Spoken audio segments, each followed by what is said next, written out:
Good evening, everybody. Welcome to the Geekly Weekly Show.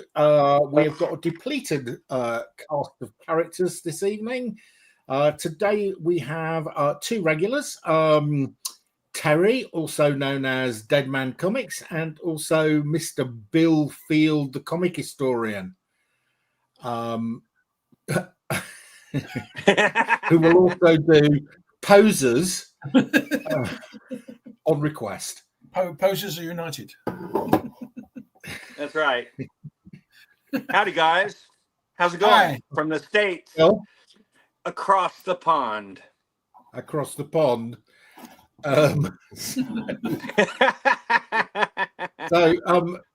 So Bill, let's have a look at your shirt. I haven't really examined your shirt yet.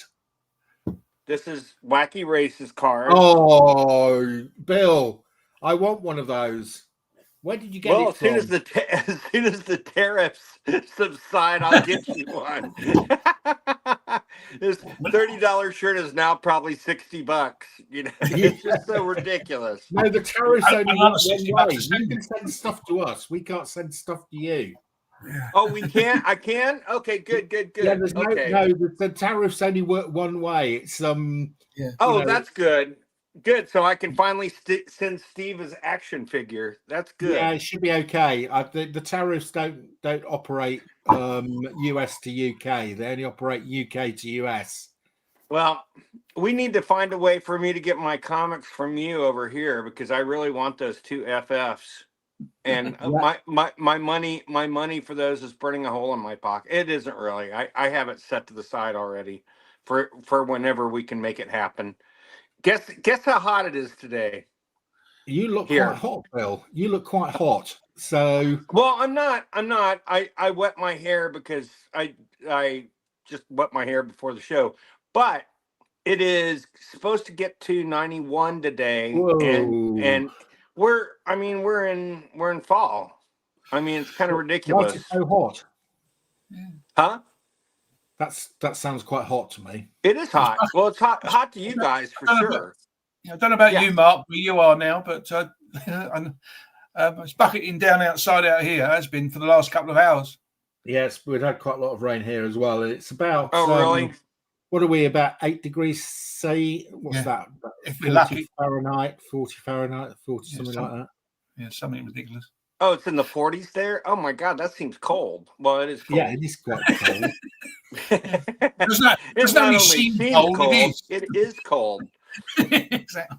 But since we've talked about today doing non-comic I'm sure we'll do comics also, but I brought a couple things that are comic related but not comic books.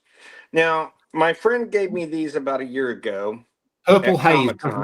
Oh, it's not Purple Haze. So these are not. Oh, these are two beers based on Spy versus Spy. Oh, those are great, Bill. Aren't they great? And I would be happy to open them up because I've heard they're delicious, and they're both 5.5% alcohol, which isn't high, isn't low. That's quite strong for you, isn't it, in America? Well, yeah, because what I drink is 4.2%. So yes, and here it's an empty bottle, but yes, today we're unofficially again. So Purple Haze, anybody who's watching for the first time, Haze. Purple Haze are our unofficial sponsors. Yeah. So, and then this you had to win at Comic-Con. I'm not sure if they made them for sale or not, but that's a Metamorpho. Okay. Nice. Little statue thing from McFarlane based on the movie. The Andrew Kerrigan. I don't remember his head being as small as that, though. It was quite small. It was in one scene when his fist got big. His face got a little smaller. But I love this figure. I had to win this actually in a claw machine of all things. Yeah. But guess what this is? Chris. It's your son. It's my son on yeah. Yeah. No, it's actually that carried on Triple G last night. That did. It's actually barbecue. There's a new barbecue place that just opened up next to where I get my beer. So I killed two birds with one stone and got mine and Blanca's dinner and beer at the same time. So, there you have That's it. the result, mate. That's the result. And Chris Bell, hey buddy, how's it going? Chris always looks he looks like an agitated version of Terry. Yeah, I know. It's a little scary to me, but you started all the rumors. You started all the rumors, Bill. And, you've never been seen in the same room at the same time, Clark Kent, Superman. We know. but no. Chris, are you at Thought Bubble this year? Oh, is Chris a Brit like you guys? Yeah. Now, please explain to me. Guys are. Explain to me about Thought Bubble. Is it just a regular kind of con, or is it comic centric? Is it what is it? No, it's completely comics, and it's the best. It's the best Comic Con in the UK. You get all the comic creators, artists, and writers going there. Oh, wow. So you get this year we've got Garth Ennis, we've got we've got a whole James Tynion regularly goes. They charge nothing. They charge nothing for signing the comics. That's wonderful. Yeah, no, it's really good. But I guess that means Steranko won't be there charging $90 a book. Say, Bill, Patrick Horvath is going to be there as well. Beneath the trees where nobody sees. Oh yeah. He's going to be there. I know his name, but I don't know what he does. And Colin, read Beneath the Trees. Cole Nolan there in the chat. I met him at Thought Bubble last year. Hi, Colin. How's it going, buddy? Harrogate. What's Harrogate? Is that a town? Harrogate's the town in which the event is held. Yeah. Over in the States, that would be some kind of crisis, like Watergate, or it'd be with someone named Harrogate, or Heroin Gate. They have the whole week. The weekend is for the comics, but they have the whole week for all sorts of things. Yorkshire. It's in Yorkshire where I was born, it's great. Home of the pudding, I guess, right? Home of the pudding, yeah. Oh, yeah. Which it's not really pudding. I like Yorkshire pudding though, but it's not your typical pudding. I mean, it kind of is, but it's more like bread, right? Yorkshire pudding, isn't it? No, or am I thinking of something completely different? No, Lyle, do you want to see if you can try and join us? Let's see if I can do the link this time. Not the same ingredients. Oh, it is? No, Yorkshire pudding and bread are totally different things.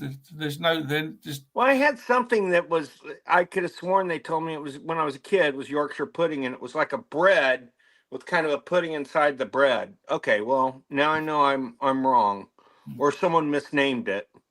Yeah. And I guess we can hear Lyle, but we can't see Lyle. We can't see Lyle. We can't see Gray. Gray is meant to be available as well, but he's Yeah. Oh, Gray is here. We can hear him. Yeah. Steve, great to see you again, buddy. Sorry about last week. Things went a little askew, and I apologize for that because I inadvertently started it by asking a few stupid questions. So I want to apologize to you. I was only off for like 5 minutes. Start. So Colin explains it quite well there, Bill. Imagine a pancake but baked. Okay. Well, that's kind of what I remember. Is okay. All right. So I have had it. Okay. That it's not like it's not like over here how we make chocolate pudding, which is just no. Okay. Okay. That's why. Okay. So I am thinking of the right thing. But you've got to have it with English gravy, not American gravy. You've got to have it with English gravy. I don't remember having it with gravy at all. But what's well, I'm sure English gravy is just like bland American gravy, right? No. Sorry, I had to say that. I think now. Do you guys have any, or you might not even know what it is, but do you guys have any different Well, great to see you, Steve. Why don't we get Steve on the show? No rabble rousers are on here today, so you know we can. Come on on, Steve. We won't start any crap as far as you know. No, we won't. I promise I won't. Shut up, Bill. Huh? Shut up. You know what's so funny is you started saying shut up. What's the point? You started saying shut up to me last week, and we were all off screen. I think Mark was full screen, and I kept hearing you say shut up, and I swore I thought you were Darren. You know, the way you were screaming at me. Shut up! It sounded just like Darren. So you don't want to go to the Darren Darren's side. Supposed to be on tonight as well. I don't know where he is. Yeah. He's supposed to be on. Yeah. He told me he's fighting orcs. He'll be involved in some. No, he told me he wasn't, because when I asked him about that, you know, that Superman book, you know, the cover, he said, "No, I'll be on tonight because I've got a surprise for you." So, that's always scary. Yeah, we don't know what his surprises can come to, but hey. But what else can I show you? Well, I have a few things I'll show later that are smaller, but I do have some figures. I do have a couple McFarlane figures I got at Con this year. I used to be into toys a lot more in the 80s and 90s than I am now. Yeah. Now toys, well, except when it comes to Godzilla stuff. I have quite a few toys that are Godzilla related, especially Smog Monster, Hedra, which is my favorite. But I'll bring some of those on board. Oh, great. I hope someone takes us up on that. Let me run to the other room real quick, and I'll be right back. Mark, is that Gray in the black camera? Yes, he's available, but he doesn't appear to be. I don't know if he's working. He's saying I'm here. Can you hear me or not? Yeah, very garbled. You're very quiet, Gray. You're very quiet. I don't know if you can increase your volume. I think it's quiet. It's like no point in being on. My camera's not working on this anyway. And every time I say something, no one ever answers. So it's like the building is slow. What do we get a word anyway? But you're echoing, Gray, as well. It's half garbled. No, I heard what you said. I'm going to bugger off. Have fun. Hello.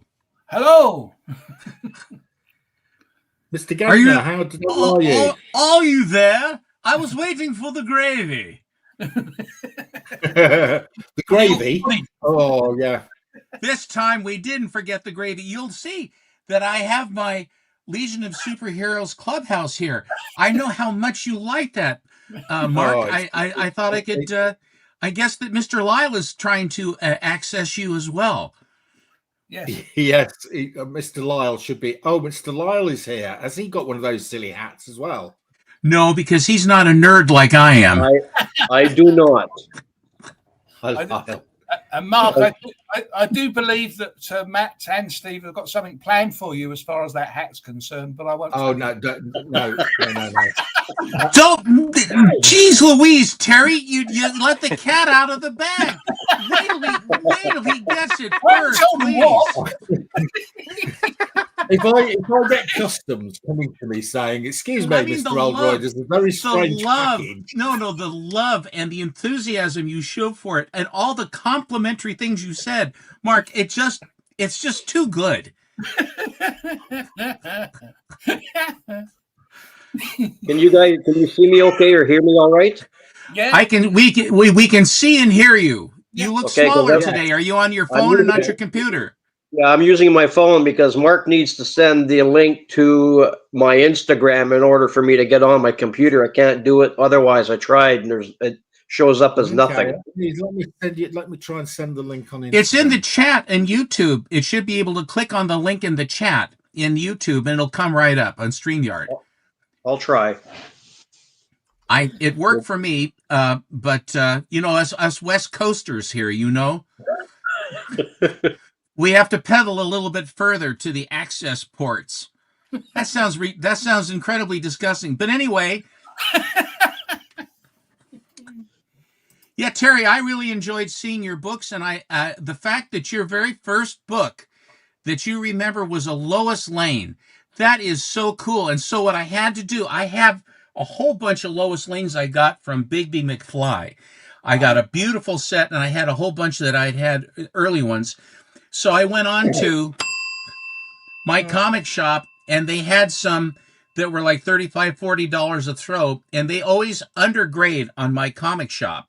Yeah. And so those are in the wind coming to me. And when we do get to showing some books, I just got some stuff in that is, I think, really, really interesting stuff of sort of culturally interesting and sort of a newer take. Yeah. I'll try it. Hang on.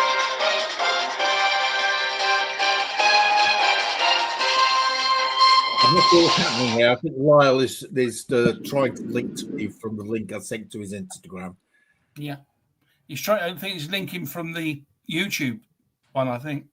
Yeah, I sent a link to his Instagram because he seemed to think he could only connect through his Instagram.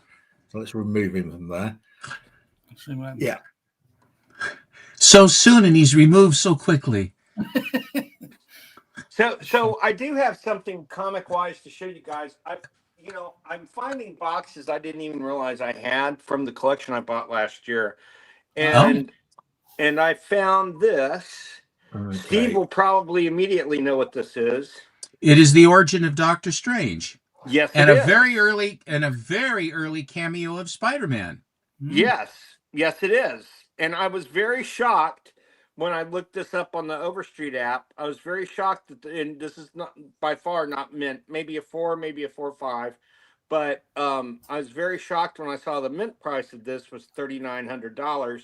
I immediately knew it wasn't what I thought it was, which was an early Human Torch appearance. Well, it is that too. And I love that Spider-Man right there, and it just on a square. That's so bizarre. But I immediately knew it had to be something more to it. I looked it up, and it said Origin of Doctor Strange, and that answered all my questions. So yeah, you don't see this very often, do you, Steve? No, you don't. And I don't think that people collected Strange Tales as much as the other titles or Tales to Astonish. And which was for me perfect because I loved Doctor Strange and I loved Ant-Man.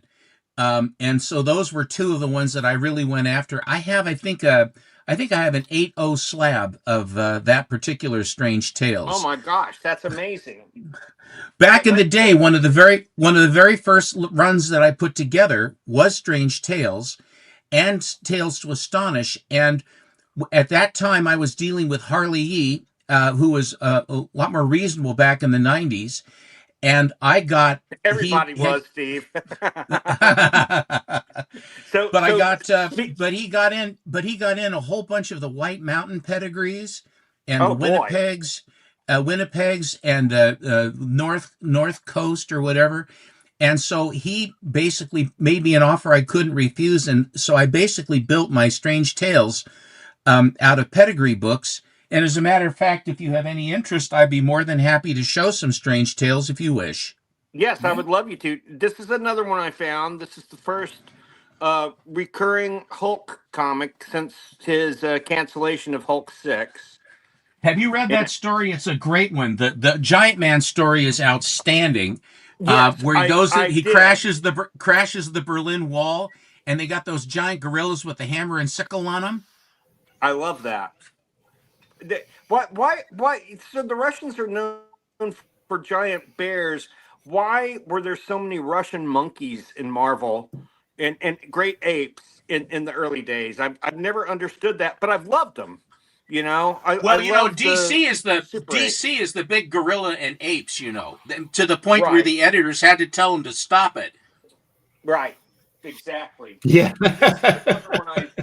This is another they love one I gorillas. found. And Neil Adams cover and interiors with Tom Palmer. You have to take that out of the bag. You take it out of the bag, Bill. It's the bag is horrible. Yeah.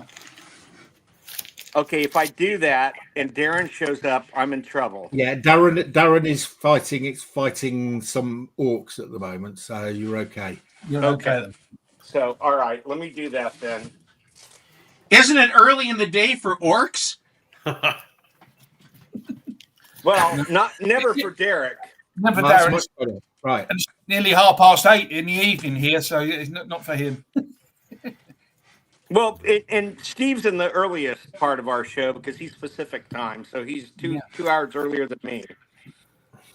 So, but this is a great one. Bill, your I'm sure you own this, camera's Steve. is not as good as usual. Your camera's usually pretty good, but I'm not sure what's wrong with it. Here, Mark, give me a shot, Mark. Yeah, I will do. I was turning this light off. Hopefully, this will help. Let's see.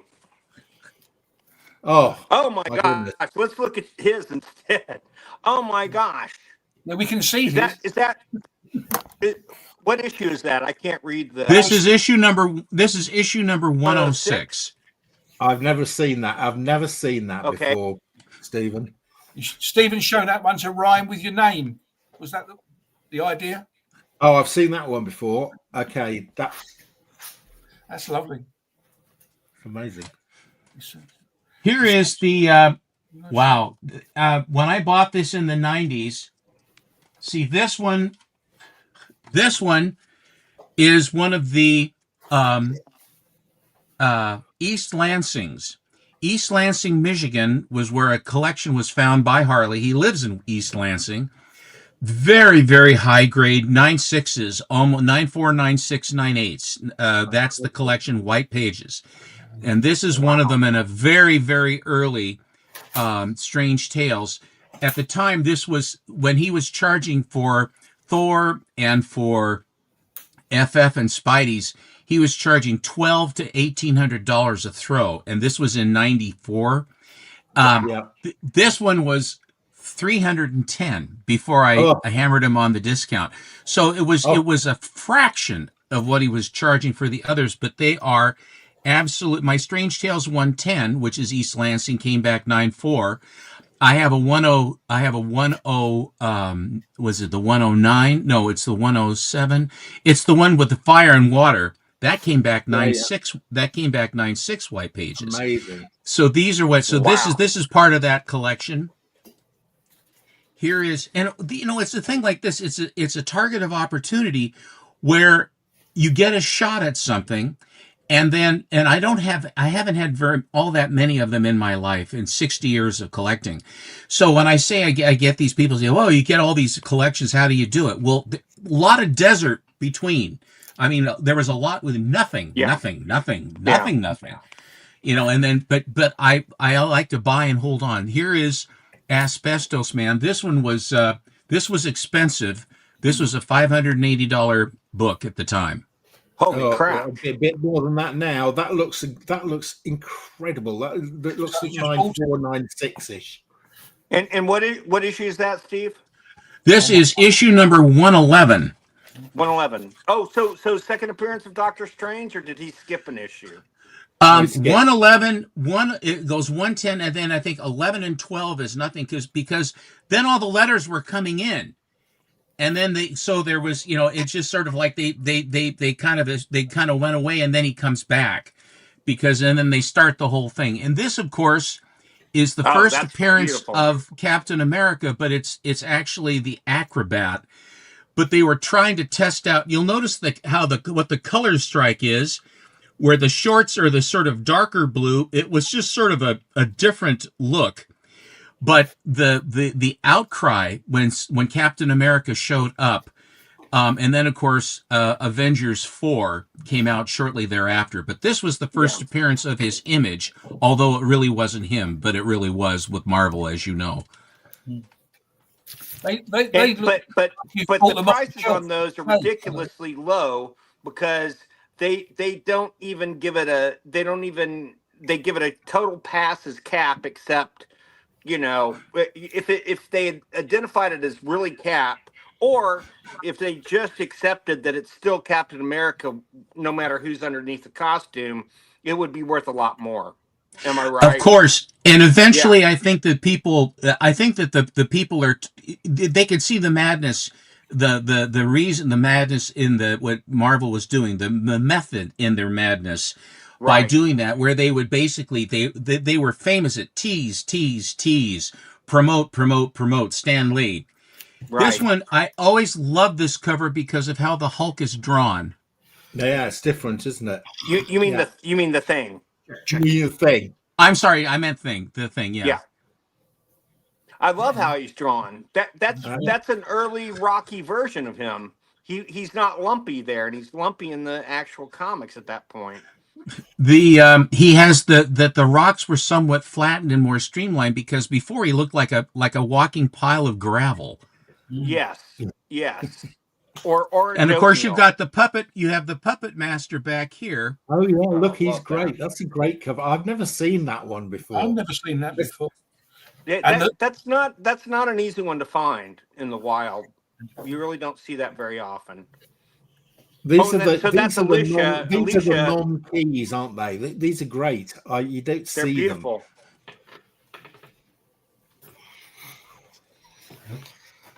All of these. Now this one, you'll see down here. Do you see the Sotheby's auction? Yes.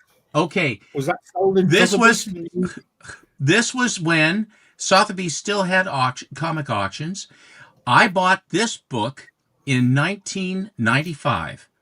And wow. I was back in New York after having been driven down from Timonium, Maryland, after becoming an advisor for the comic book market, or for the comic book price guide. Wow. And Steve Jeppy had just purchased everything from Bob Overstreet. And so, as a treat to us, he took us out to a fancy dinner in Baltimore. Wow. Steaks and drinks and everything else, just rolled out the red carpet. And then after that, we hopped on a bus and we drove down into New York, downtown New York, to the Sotheby's auction. And that's where I met Carmen Infantino. It's where I met Martin Nodell and his wife, and Craig Flessel and his wife.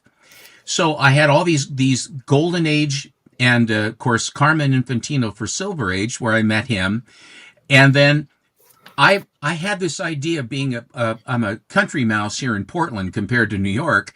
I had this idea there'd be this beautiful ballroom and fancy clothes and guys with white gloves taking care of the books and stuff. And what it was a second-story walk-up with a very low ceiling and shag carpeting. and this is in 1995. So shag was long gone. Shag was gone, mercifully gone, like in the early 80s. So I don't know what. And so, but they had the books all laid out in boxes. No one was paying attention to them. And so these dealers, all of us guys, went in there, and we were very careful with it. Sorry, Stephen, was Carmen Infantino in the auction with you? No, he was one of the guests of honor at the auction, who was there to talk with the people that were buying and bidding. Okay. And to say hello, and to, and then you have a chance to meet and talk with comic legends. And in 1994, all the bidders would have been in present. They wouldn't have been online. Everybody was present. 1995. Everybody was present. We were standing right there in the room. And so at that time, as I said, I love strange tales. And so I went after, I have about 6 or 7 books that I bought at the Sotheby's auction, all of them in very, very high grade, but, and not terrible, and really not very expensive. I have the code number here. See, this was the code number they put. Yeah. I have no idea what that's supposed to mean, but I kept the sticker just because, thanks for subscribing, Manzano. Anthony, the poor puppy. But I love the eel. He didn't go too far. I think this is the first time you see Doctor Strange on the cover, is right here. This is another Sotheby's book. Oh, actually, do you know what this is? Do you see that 64 up there by the Marvel box at the top? Yes. Yeah. Okay, that is the tell that this book is from the White Mountain collection. Well, I have to tell you, Explain. Stephen, that is one of my favorites. One of the few. That's one of my top comics in my Strange Cows collection. So I have got that one, but it's in nowhere near as good a grade as yours. Now, why is the 64 a telltale sign? Did they have 64 on them, or did they have random numbers from the year it came out? The guy that had the collection, wherever White Mountain was that was there, what he did was he would put the year of the book up there in pen, either side up top, unobtrusively.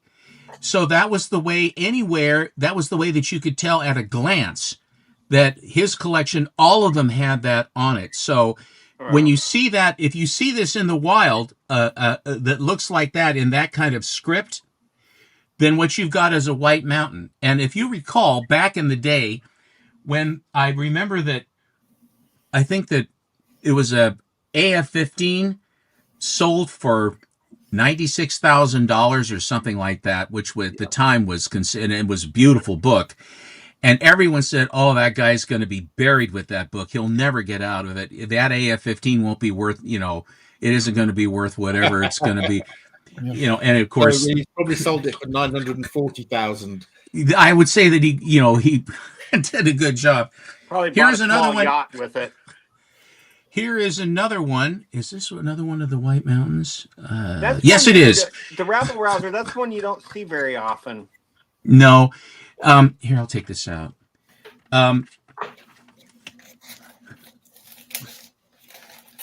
the color strike and the spines on this and the edges, and if you look up in the R of Rouser, there is the 64 right there. Yeah, that's hilarious.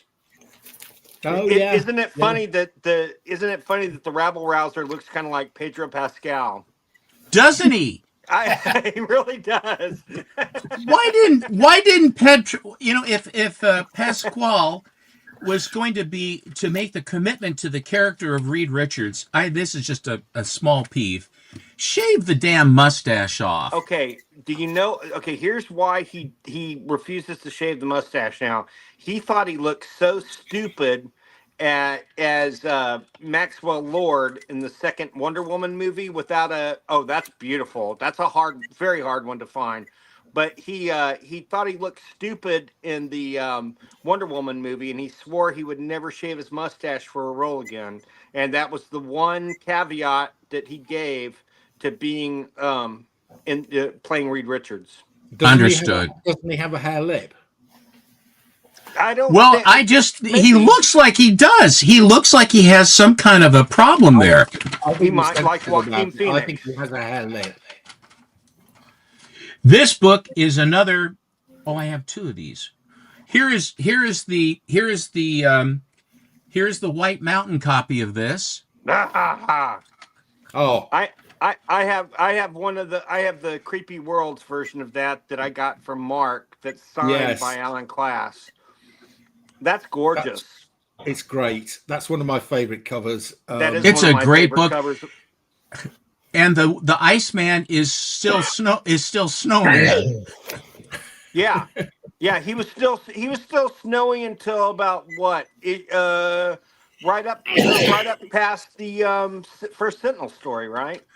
Something like that. I can't remember when all of a sudden he determined that he could. I can refine my powers, and then he turns into the Iceman. This one I already had that I was so proud of, and so I kept it. I have two of these. That's a beauty. Oh, I've got gorgeous. that, and I love that. Alan Class does a beautiful copy of that, which I have as well, and I sold one to Bill, signed by Alan. This one, to give you an idea of the market on these, this was an $80 book. Oh my God! In '95, I would say around 95. Yes. Wow, that's ridiculous. That is ridiculous. Look at the colours on that, Stephen. That It's just well, the colors are just as vibrant on the British reprint, I think. Yeah, but I mean, Stephen's always bought the comic and not, he's bought the ones with the strong colours and they always look great. Thank you very much. My first collection was not that way. When I collected from 65 up to 1988, and I put together my runs of Silver Age, I was a completist, and my average grade was between 3.5 and 4.5. Wow! And because I didn't have any money, and I wanted to complete them, so then when I traded that collection away for this huge credit that I started going after Alex Schomburg in 1988. Then what I did was, when I rebuilt, I said I will only pick my favorite titles, and I will build back in grade, and that's way. And I said I'm not going to be in a big hurry to do it. I'm going to just take them as they come, and then just build that way. And that's how I've done it for that. Here's another White Mountain. Oh. I have a question for you. The 64 is right by number 121 up there. As you see? Yeah, I see what you mean. Yeah. And do people recognize? I know you know it, but is that sort of recognised in the collect? Would CGC recognise that? Well, if you told them about it, they probably would. But if it's out in the wild, I'm not saying nothing to nobody. Gotcha. Hi, I'm a new subscriber to the channel. I want to show this real fast because you just brought up Schomburg. This is this. Bill, this is a comic that's you can't see it. No, I can see you. We can hear you, but we can't see you. Your video is out. Oh wow, that's weird because I see myself. Okay. Well, I don't know what's going on then. You can't see Collecto 6. I have a question for you. Actually, do you have any graded Stone Men of Saturn comics with Thor? His first appearance with him on the cover of him fighting 83? The Stone Men of Saturn. Which issue is it? 83. 83. Oh, do I have the first appearance of the Thor? Yeah. I have one. I had one originally in my first collection. I did have it. I haven't as yet replaced it. But I do have a. Let me see if it's here. I do have a copy of Journey into Mystery 83. Let me see if it's here. Can you still not see me, Mark? No. Nope. You see you, Bill. You can't see me. Okay. Nope. Let me go out and come back in. Let me back in. Okay. I can't find it. What it is, I'd have to dig through boxes for it. But what I have is, here a while ago, they came out with a copy of it in 999 pure silver for the back cover. So it's a full ounce of silver that is embossed, that has all the Marvel characters on the back, and it was submitted and came back at 10.0. Wow. And it's a beautiful thing. I was an there you are, Bill, you're back. Yay. Okay. That's because you were in the wrong order. Big Lyle, I think you're right. Thank you, Mark. My cousin is the most famous Lyle, I think, by the way. My cousin's Lyle Lovett. Oh, well. So I'm one of a kind. The Lyle that all other Lyles are measured to. I kid. Now, this is what I was going to show you, Steve. Oh, okay. This is a Schomburg cover. Yes. It's the British version of this. But what is so amazing, and there's none on the census, what's amazing about this is it has both appearances of the very first recurring horror character who was known as Satanus, and it has both stories in here, which they ran in two separate issues. But they probably got remains from the comic company, and they put 3 different issues of Thrilling in this binding. What? Hang on a minute. When you say it's British, can you show us how do you know it's British? Well, because it says, and they never did the 6p. Right. It Right, says and 6p. Yeah, but it says No. 10. though. Wait a minute. Where 6p? That means it's post decimalisation. What's going on here? I think that's a D, Mark. I think it's just underlined. It's a Okay, D. It is It's D. underlined, I think. in It's a great D BC. underlined. It's a D Great underlined. BC. They underlined the D, Mark. Yeah. Where's Great BC? Oh, Great Britain. Okay, I've got it. Yeah. Maybe it's British Columbia. It is We great always in have a British smart Columbia. app on the show. Now we have Lyle. So yes. So, but this is the only. So I guess they released these in Great Britain. I'm shocked that it has an American price on it because these were never available in America. This is definitely the annual format. Now, has someone redone the spine? No, No. What's happened is this quite often happens with British reprints of American comics. Is they've just taken a straight copy of the cover, and they've put it on the cover of an annual. It's very rare. That is very rare thing to find. Did you get that from Darren? Yes, I did. And so the problem is my friends who are kind of in Steve's at Steve's level, which I consider probably the highest level of comic collecting. They have all warned me not to let this go at Heritage because nobody will know what it is. And I would absolutely do not. Yeah, no. Until there is more light on it. But if you don't need to sell it, I mean, Doc Strange, I always think he looks like Ronald Reagan with the way his hair is. He looks like Ronald Reagan. Or Little Abner, yes.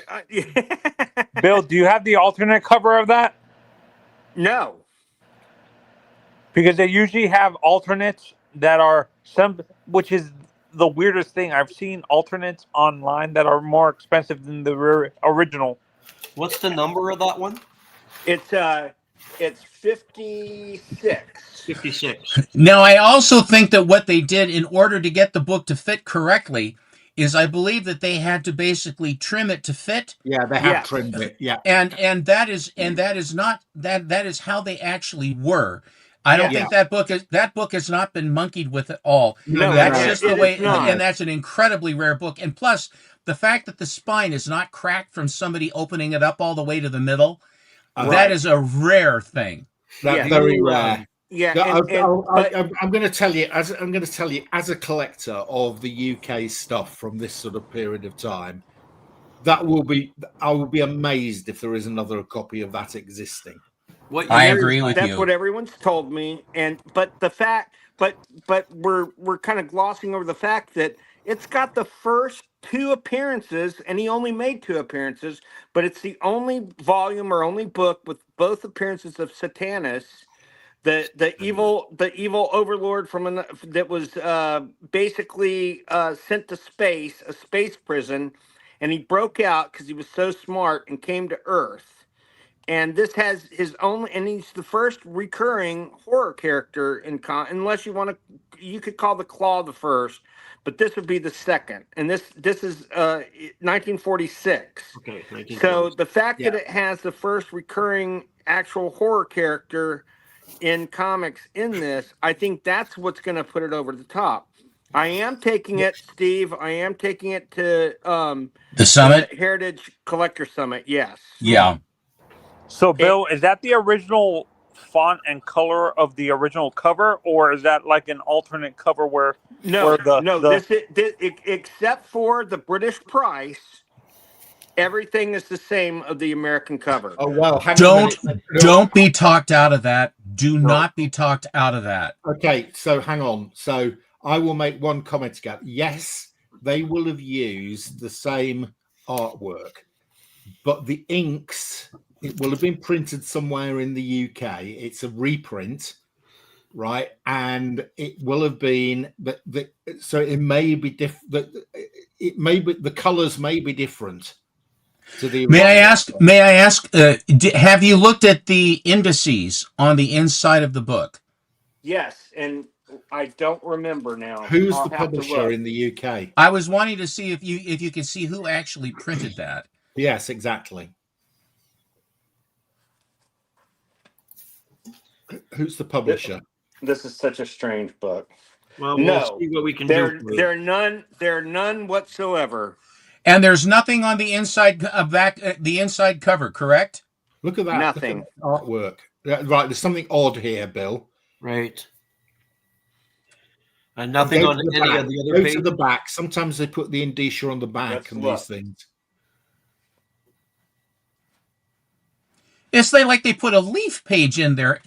Yes, on both sides. That They is put very, leaves on it. Wow. Okay. That is very peculiar. That is very odd. So this is my baby right now. This is probably the rarest thing I have in my collection. Is Well, the I think last it's probably page? one of one.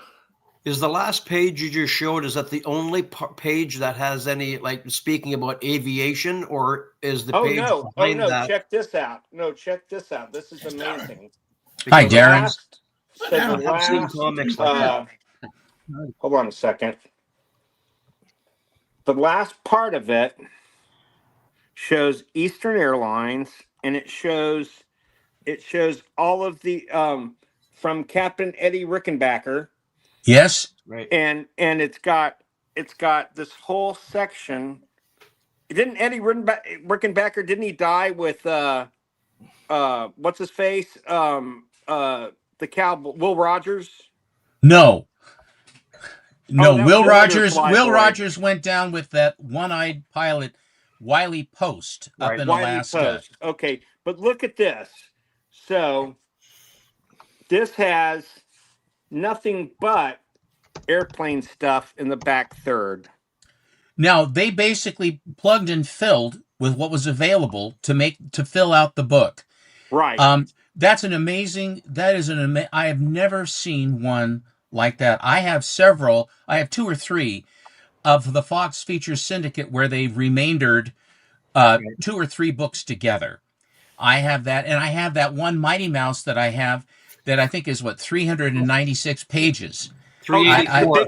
The big dog. That's one of the largest comics ever, isn't it? Yeah. 384. Some of the comics you guys are showing, is this Timely Comics before Marvel became Marvel, changed its name to Marvel by chance? I don't know the number, but I know that Atlas and and all the incarnations, there was a certain drop off after the war because the comic market took a beating, and they changed into what I call the Atomic Age, the content that they had, which was much more. I just got this. I'm surprised how big it was, but it's got Julia Adams as well in her swimsuit, along with the. Oh wow, that's gorgeous. I love that. Did you find room for it? Am I going to find room for it? The answer is no. I don't have room for what I got now. Me either. Well, I just wanted to let- I got Who does? I've got 8 pounds of tomatoes in a 5-pound can. Ask me how I do it. I don't know. Just wanted to let you know, Stephen. Your Stephen, Mighty Mouse Stephen, book is I've been 384 looking at pages. your room there for about 3 years now, and it gradually it's getting big, fuller and fuller and fuller, and the comic boxes are getting closer and closer to you. Where the hell do you? I think you're going to have to negotiate with your wife for a new to put your stuff in a different room. You're going to need a bigger room, Stephen. You're going to need a bigger room. I have other space available for me. I have a large enough house. Just send them to me. Well, you said you're almost down. Before I go any further with the Strange Tales, can I show you something very interesting? Yes, please. Guys, I've been trying to find this comic before you show what you're talking about, Stephen. I've been trying to find this comic and I can't find it anywhere. A Timely comic with Namor and Cap on the cover, where Namor is using Steve's shield as a catapult. It's like the World War II comic, like one of these old World War II comics with the Human Torch android on it. Oh yeah. I've been trying to find it, idea. and I can't find that comic. May I make a recommendation? I recommend you can do this online if you want to, but if you go to the Grand Comics database and then plug in Marvel Comics and then you can scroll. You can go to each successive issue and find it. The other way that you might do it is to purchase, if you don't already have, a Gerber photo journal. And then you can go right through the book and look for all the pictures and try to find where that cover is. Yeah. Because it's as much, if I knew off the top of my head what that was, I would be more than I'm a little bit at sea with that one, because there are a lot of things where Namer and Cap are doing various things. And I don't exactly remember that one, but the easiest way would be to go to if you don't want to buy the Gerber photo journal, but I find that to be very interesting. And I like Do any of the comic book stores sell the Gerber?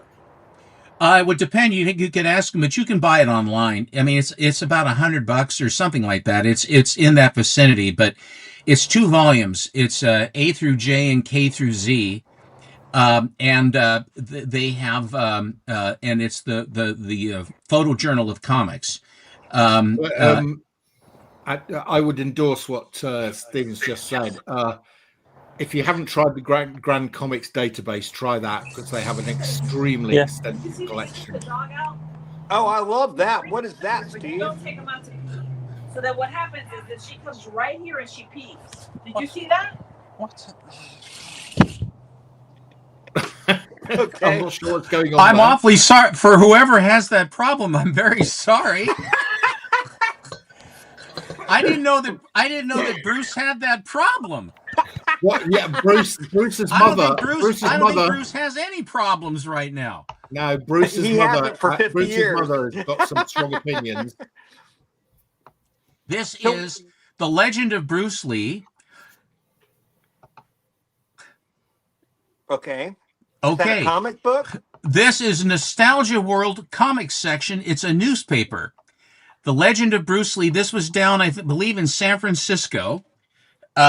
And it was now I'm gonna have to put my cheaters on here. Ooh. Nostalgia World. I take it back completely. I am in error. North Haven, Connecticut. Huh. Dealer prices available overseas. Add $2 postage. Bruce Lee will return in upcoming issues of Nostalgia World. Nostalgia World, there's issues 1 and 2, and you can buy them raw for not too much online. But as far as getting a newspaper, this is from 1983, The Legend of Bruce Lee, and it's the Nostalgia World Comics section for, I believe, a newspaper back in Connecticut. But it's just a wonderful image of Bruce. Here's the back cover. Does it reprint the comic strip? It has there's a story inside, and I believe there are something like 4 or 5 of these in 9/8, and this is also and a newspaper from 1983. This has white pages. Wow. That's one I wouldn't mind slabbing, and I don't like to slab very often, but I would slab that if the pages were white.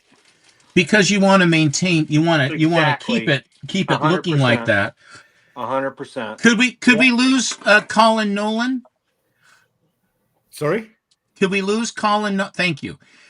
Do you want to see any more Strange Tales, or do you want me to show something else? Or do you want to go to somebody else? Check to see if anybody else has got anything they want to show. Terry, have you got anything else you want to show? No, not really. I mean, the only thing I see. Yeah, it's pretty intimidating trying to show stuff against. Exactly.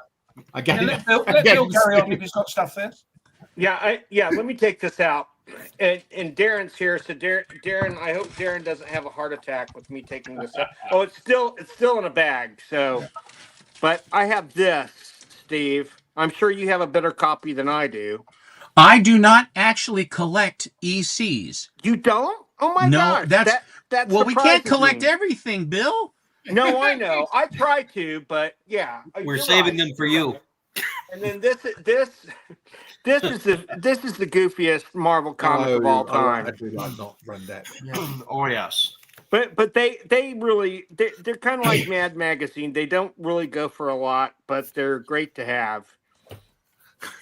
And then I have these. Yeah, Colin, I'm afraid. I'm not trying to get rid of you, Colin. Obvious. I'm sorry. We were just talking about your dialogue strip, Colin, not you. And then more Strange Tales. Oh, that's nice. Show that one again, Bill. I haven't seen that one. You want to see it again? Yeah, these are nice. These need to be in bags and boards, Bill. Oh, okay, Darren Well, that's Jr. Up there. Darren, quick, get after him. No, I'm a lost I've cause given for up. Darren. Darren won't say shit to me anymore. He gets so mad. Bill, that is a really nice looking grade. Yeah, I will put them in bags as soon as the show's over. I promise. You better. These are just some raw ones that I found. Now this is not that great, but I remember it as a kid. Wheelie and the Chopper Bunch. It was a Hanna-Barbera TV series. And when motorcycles became hot again in the early 70s, and I have my dad's original Harley. More that are nice ones. You have your dad's original bag also. Lyle has his dad's original Harley. 1946. Whoa.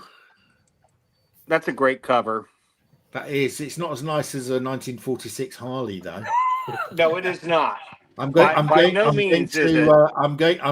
to Lyle. Wait, I just have one more after this to show real quick. If you'll make me big just for a second. Okay. Because the last one's a good one. This is one of the early Steranko covers, and here's the last one. Put these in bags and boards. Okay, I will. This one is in a bag. This is my favorite Steranko cover of all time. It's a fantastic. Isn't that Marie Severin? Yes, it is. On the head, on the face. Yes. Yeah. The rest of it is Steranko. On the face, it is. Yeah, they didn't like Steranko's face on the Hulk, so they had Marie Severin redraw the face. I did not know I that. have no idea why. Yeah, because it still looks like Steranko. No, it totally looks like Marie when you look at it close up. It also looks a little like Everett's version too. Anyway, Correct. It is a great cover. Whoever's done it. Now you can make me small again. Very nice book. I want to hear about Thank you, guys. I want to hear about the Harley. So my dad, I'm in British Columbia, Canada, and in the early 1950s, we were living in I wasn't here, but my folks were living in northern Quebec, and they were in the process of building a hydroelectric plant. And my dad was working there from 1952 to 55, and so a fella owed him a couple of dollars every payday. This guy would ask my dad for $25. After a while, you owed him a couple of $100. He said, "Look, you guys need to pay me up. I mean, money's tight, but I need some money." The guy says, "Why don't you just take my Harley?" He says, "I didn't pay very much for it." So he took it, and he's had it ever since. Wow, that's amazing. Yeah. He tried to ride it when he was younger, and he damn near broke his neck. And he said never again. So you had it parked in the garage for years. We still have it. It's Did you ever get to ride it? I rode it in '73, and it was brutal. They're brutal. It was a backbreaker. I didn't get very far, and I come back and parked it. And then my kid brothers, they're in their 50s now. That they did their fair share of riding with it, and wow, we still have it in storage. My dad's will be 90 in June, so he's wow, that's amazing. We still have it, yeah. So you want me to show a few, Mark? Yeah, sure. Let's have Okay, a few comics from the Big Lyle. So anyway, Big Lyle, I have to ask you. That Captain America painting or graphic behind you in the is that McGuire or is that Steranko? Actually, I bought it from a fella here that is from San Francisco. I'm in Canada. I was a fella, and the fella claimed that was from 1943.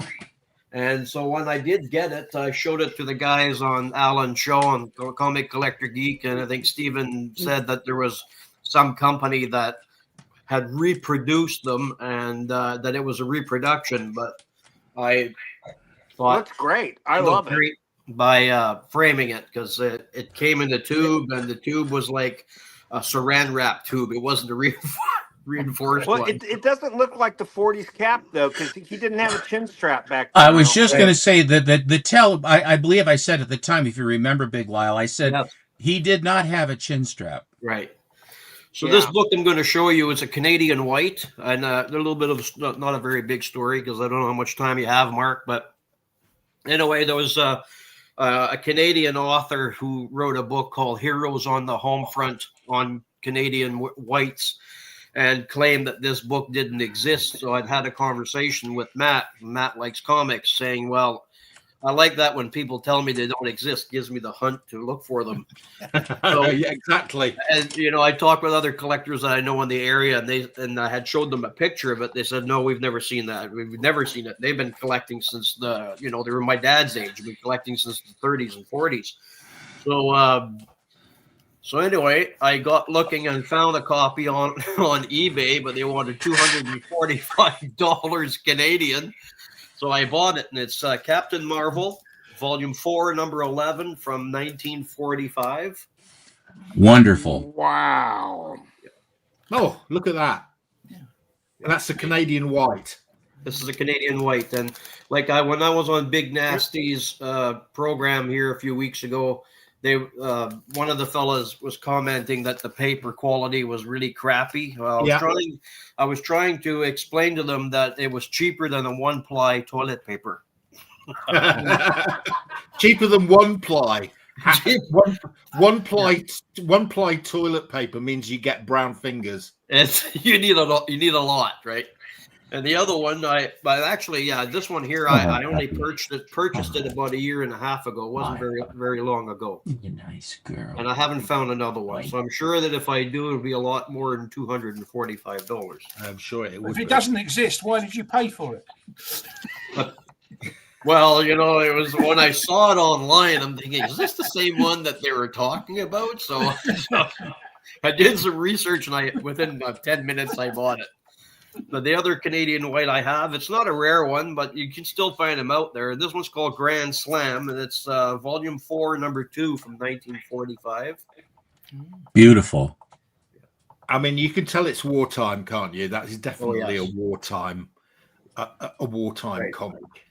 Both from the paper. It's still hard to find, but I don't have that many of the Canadian whites. But this one here, this other one, I found at a secondhand shop at a place about 150 miles south of my place, because I have a radius of 200 miles on an online marketplace, and all the little communities. I just visit them every couple of weekends, and the stuff that you find is unbelievable.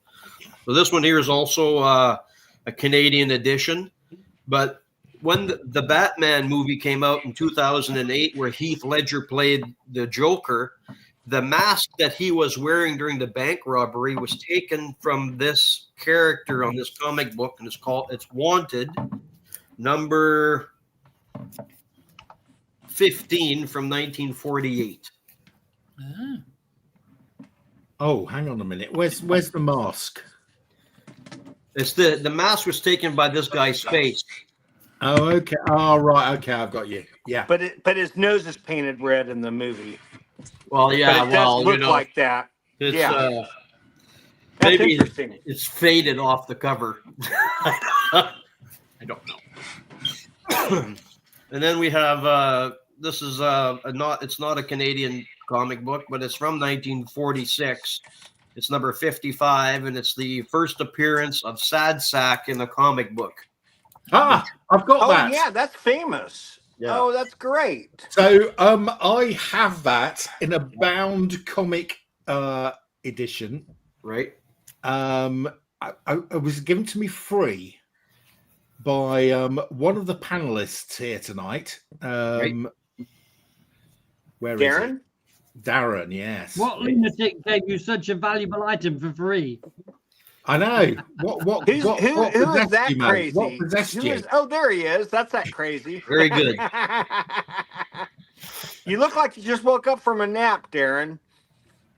Well, I was up all night messing around, and so I'm actually on breakfast time. Oh, playing orcs?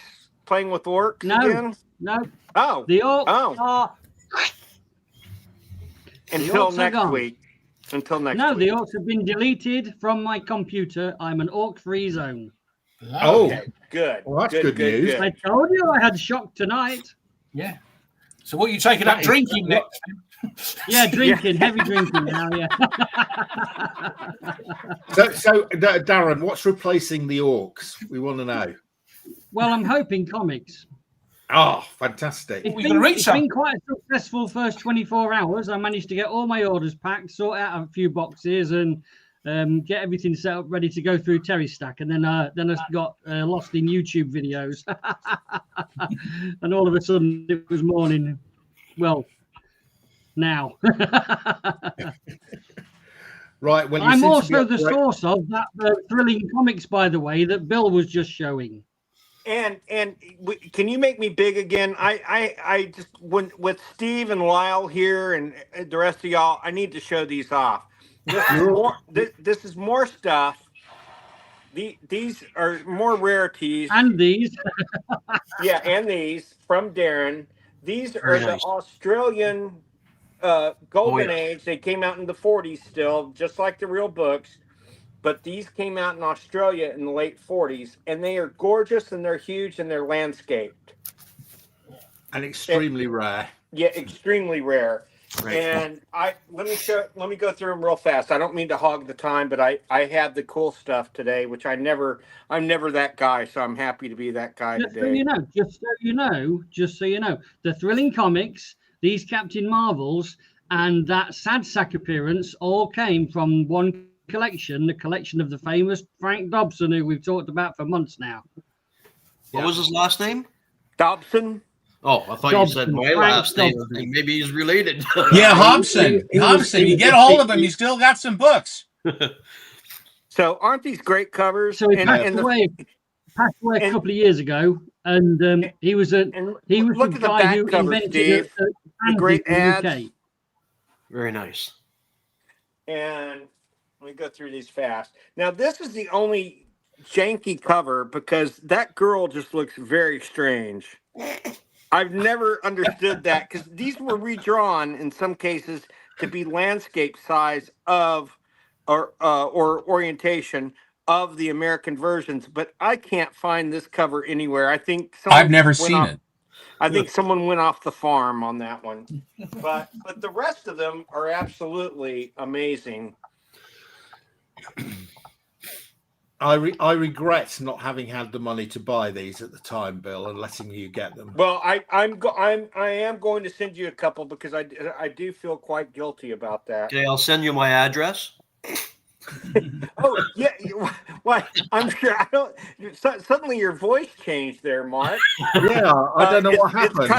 It's kind of amazing, but let me and the Captain Marvel. I think from the sounds of it, Bill, from the sounds of it, Bill, you need to send them all back to me. I'll give you a refund, and I'll double the price and sell them to the other guys here. That took a nasty turn. These are some of the few comics that are not going anywhere in my collection. That's because Darren hasn't had these I've wanted these since the internet. You have definitely got the best collection of Australian Captain Marvel comics in America. Oh, yes, I think I do too, without a doubt. This is my favorite weird villain. The Triangle Head. Triangle Head, Triangle Man, but yeah. And he's doing his best version of Namor from the 40s, I think. Yeah. But these covers are they're wonderful. Aren't they great, Steve? They're amazing. The Witch of Winter, that's cool. I know, I love that. And then, but the action on some of these is just phenomenal. Well, they have a much larger canvas from which to work, too. Right. And it's painting format. I mean, for the most part, landscape, So, yeah. And these are just. Do you have any doubles? No, I don't. I don't. No one does. Yeah. I think again, these are probably. Darren, wouldn't you say there's probably maybe less than 50 of these existing? I've never seen them. I mean, they may be in Australia. This guy, Frank Dobson, was a UK comic collector and he opened one of the first comic shops in the UK. Look at that specialised weird comic little shop. character. I love that guy. And after he closed his comic shop in the UK, he went out to Australia for a bit. And this is obviously where he collected this Australian stuff. Beautiful. That's a heartbreaking cover, isn't it? He came back to so the sad. UK, and he had all this. I don't think you'll find these. You won't. Look at that, Steve. The whole, they're just absolutely breathtaking. They're so wonderful. I know, and they are definitely the highlight of my collection. I just wanted to bring them out today because you kind of are an instigator for me. When you started pulling out your great strange tales, it kind of ignited me to show these off, and I knew where they were for a change because I just went through them the other day. How many do you have? I think I have either 26 or 31. I can't remember the number. So you understand, anything Atomic War is very, very big. The Atomic War covers have really come on now. Oh yeah. For some reason, they were always very interesting and desirable, but probably because so. we're closer to nuclear war than we ever have been. I hate to say that, but that might be the inspiration. But then look at this back. The ABC's a faucet. Isn't that crazy? That's lovely. I love this stuff. So I love the ads in the back. I haven't really been showing off the ads, but I'll show the ad here first. Oh, Secrets of the Deep. These are just so cool. And then you turn it around and look at that cover. That's why we can't find it here, Steve, because this gentleman has one. Yeah, he's got the Darren sucked all the juice out of it, and then Bill got it. Yeah. Yeah, they used to be owned by P. Cresswell, by the looks of it. Are they all signed P. Yeah. Cresswell? What makes this worse is I had first call on these, and I couldn't afford them. How much are they? They're pricey. Well, I didn't get them. I didn't get them cheap, but because I just had a little windfall with Heritage Auction, I had the means to get them. So that's what I did. I'm just fooling with you. I know. Just yanking. I have a few more left, but I thank you guys for giving me the time to show these because and look at that. Oh, yeah, Monty Hale, who nobody even, I mean, we know more Monty Hall, famous Canadian, to you Canucks out there, Lyle. Oh, yeah, I know. But, and then. Say, Bill, were they all owned by P. Cresswell? Yeah, it was lovely. No, by Dobson. No, but the books are signed. The books are signed. Some of the books are yeah, they're all Cresswell. They're all Cresswell. So Cresswell sold to Dobbs, who sold to Darren, who sold to you. Yeah. Yes. So the provenance is 4 people probably. Amazing. Which is amazing. I just have a couple more if you bear with me. I just want to show these real fast. Stephen. And 2 more. Oh, great stuff. This is one of my favorite covers.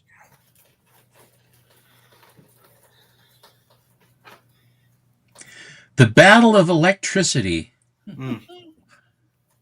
And that's them. But isn't that amazing? Isn't that amazing collection? That is I do think for sure I have the most here in the States. I think you're the only guy that has. I've never seen anybody with that stuff. I know.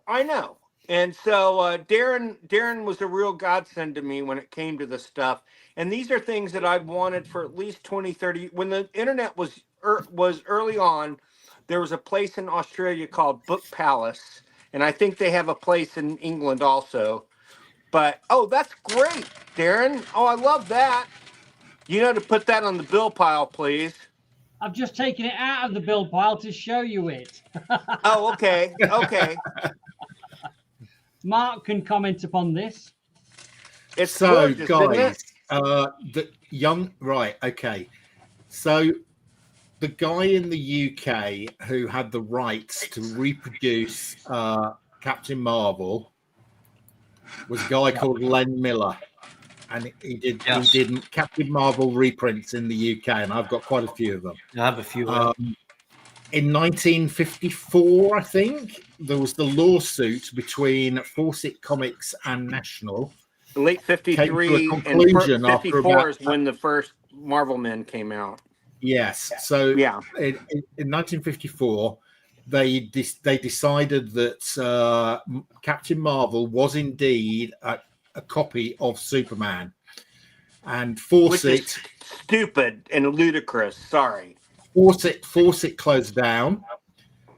So in the UK, Al Miller and Son, their biggest earner was Captain Marvel. So they went to a guy called Mick Anglo, and they said, Mick, can you recreate something to replace Captain Marvel? And Mick Anglo created something called Marvel Man.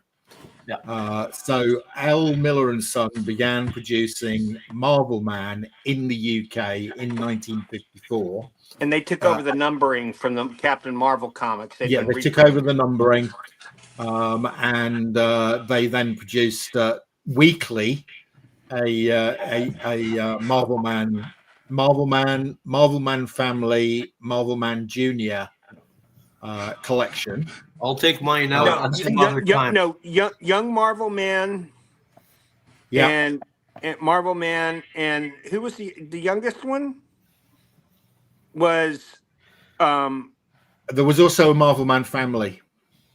Yeah, but it wasn't Marvel Man Jr. It was something else, wasn't it? The third one? Oh. The one who becomes evil in the Alan Moore. Yeah, the one who becomes evil. Yeah. Was it not Young Marvel Man Jr.? Marvel Man Jr. and Young Marvel Man. Okay, that's it. But Marvel Man Jr. took the place of Mary Marvel, and Young Marvel Man took the place of Captain Marvel Jr. Yeah.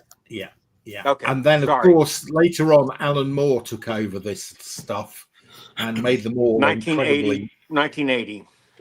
Yeah. In Warrior magazine. Do you have a big collection, Bill? Pretty big. Yeah. Much larger. The guys know this. Much larger in the last 18 months, right, Mark? Something like that. Yeah. Bill was lucky enough to have one of those finds of a lifetime, where he found a original owner collection at very low prices. Yeah, including underground cartoonist also. I have a lot as well. That's why Stephen gave me the moniker Big Lyle. I love Big Lyle. I think that's a great name. That's a great name. And Steve, Collector 6, you need something a little bit more flashy than Collector 6, because you're a flashy guy. In a low key way, you're a flashy guy. I appreciate that. 6 is my favorite number, and I'm a collector, and it just sort of struck me. And I think the die is cast. I'm approaching 4,500 followers on Instagram, and you're not going to change your name now. They're going. I think it would be too much of a shock to the system to change it, but. I can show a few more if you wish, or if someone else wants to show. Lyle, you have anything more you want to show? Or Terry? I've got a couple of things to show. Go, Mark. Go. And Terry, you did a great job on Matt's show the other night. It was excellent. I thought so too. Oh, cheers. I didn't see it. Was it great? What happened? It was great. Surprise, Bill. Got a few more subscribers. Fuck off, Terry. So, with all love, of course. This is something I've picked up from these are items that I've picked up from Darren from the Frank Dobson collection. Wow. And there was a number of bound volumes. Okay. I actually obtained 2 for a different route. Nice Hamilton, by the way. Mm-hmm. On your wrist. That is a nice Hamilton, isn't it? Yeah, that was a Christmas present from my wife. This one is interesting. This is the condition on this is incredible. So this is a bound edition of Silvertip. Okay. Westerns. Yep. Look at the condition on this. What somebody has done here is put together a bound volume of every appearance of Silvertip. Okay. It's the name of the horse, I take it. I think that is the name of the horse. Or a guy with a really bad glandular disorder. Yeah, well, yeah. But it's just amazing. I mean, the condition of the colors that they're spring beauties, out, aren't they? Yeah. From each individual page. I mean, this has been the advantage of these bound books is they see no sunlight. And they stay white, don't they? Silvertip. Look at that. I have that book actually. Darren wants to come back from the green room, Mark. Darren wants to come back. So I don't actually own these.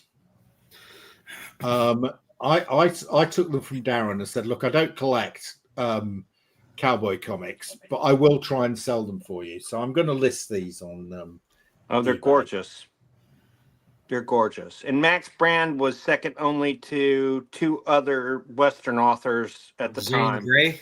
Yes. And who's the other one? Oh, God. Why can't I remember his name? I mean, the quality of the artwork it's astounding. Just amazing. Louis L'Amour. Yeah. Louis L'Amour. Thank you. Louis L'Amour. Did they ever turn any of Louis L'Amour's books into comics? I don't think so, but I'm not sure. That's how the cereal used to look like, the way we would buy the early cereal, where it was sugar, and it was General Mills, and things like that. And if you go online with YouTube, a lot of the early advertisements, they had commercials, are very cute. They're animated, and they basically were aimed right at the kids. Oh, amen. Right, guys, I'm gonna set you a challenge now, and you have to think fast. I will not accept no answer. Right? Okay. So I picked this up recently. It's a really beat up copy. I want it, please. Of Wacky Races Annual from 1970. Right? Look at my shirt. So this was my favorite cartoon when I was a kid in 1970. I was 11.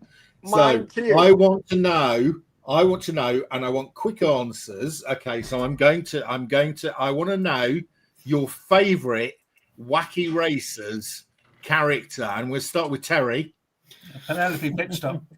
Oh, Penelope. Oh, absolute. Yeah. Collecto 6. Do you have a favorite Wacky Racer? I have to sign with him. Penelope Pitstop was my favorite. Okay. All right. Darren. Captain Caveman! Okay, that's not Captain Caveman. Those are the Boulder Brothers, who are the precursors to Captain Caveman. Yeah. So the Boulder Brothers. Big Lyle. Skip. I don't know. You don't know. You don't have a favorite? I've never even heard of it before. Well, then your favorite should be Dick Dastardly. Okay. Yes. Okay, here's my shirt that I'm wearing today. Need to understand, I grew up in Quebec, and all these cartoons were in French. They had different names. Oh, yeah. Okay. And that's why I want that shirt. I'm not serious, but yes. And this is my favorite car, the Creepy Coupe. Gruesome Twosome. Yes. And it was Big Gruesome and Little Gruesome. They really went all out when they came up with the names of those guys. But look at the back of it. I absolutely love this comic. And it was designed by Jerry Eisenberg. And it's one of my favorites of all time. And I own the storyboards to the first episode. What? So yes. So I'm a huge fan. We'll just leave it at that. My favorite character is Muttley, the dog. Okay. I was just about to tell you this. Muttley's original name in the series was not Muttley. Do you know what it was? No. What was it? It was Stinker. Nah, Muttley's better. Muttley's good, but Stinker's. I like Stinker for some reason because he was a stinker and he probably smelled. The Slag Brothers. Thank you, Colin. Yes, the Slag Brothers. And yes, but yes, this was the greatest show ever.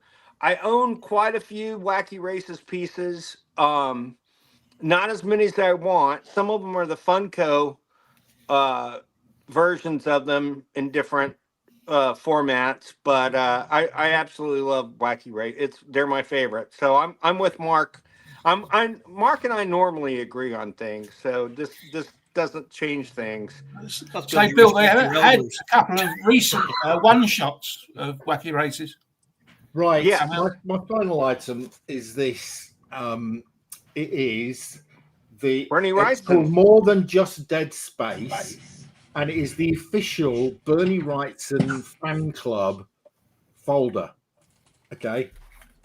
I bought this a couple of years ago, and it contains the fan club Bernie Wrightson messages. It also includes a sketch by Bernie Wrightson.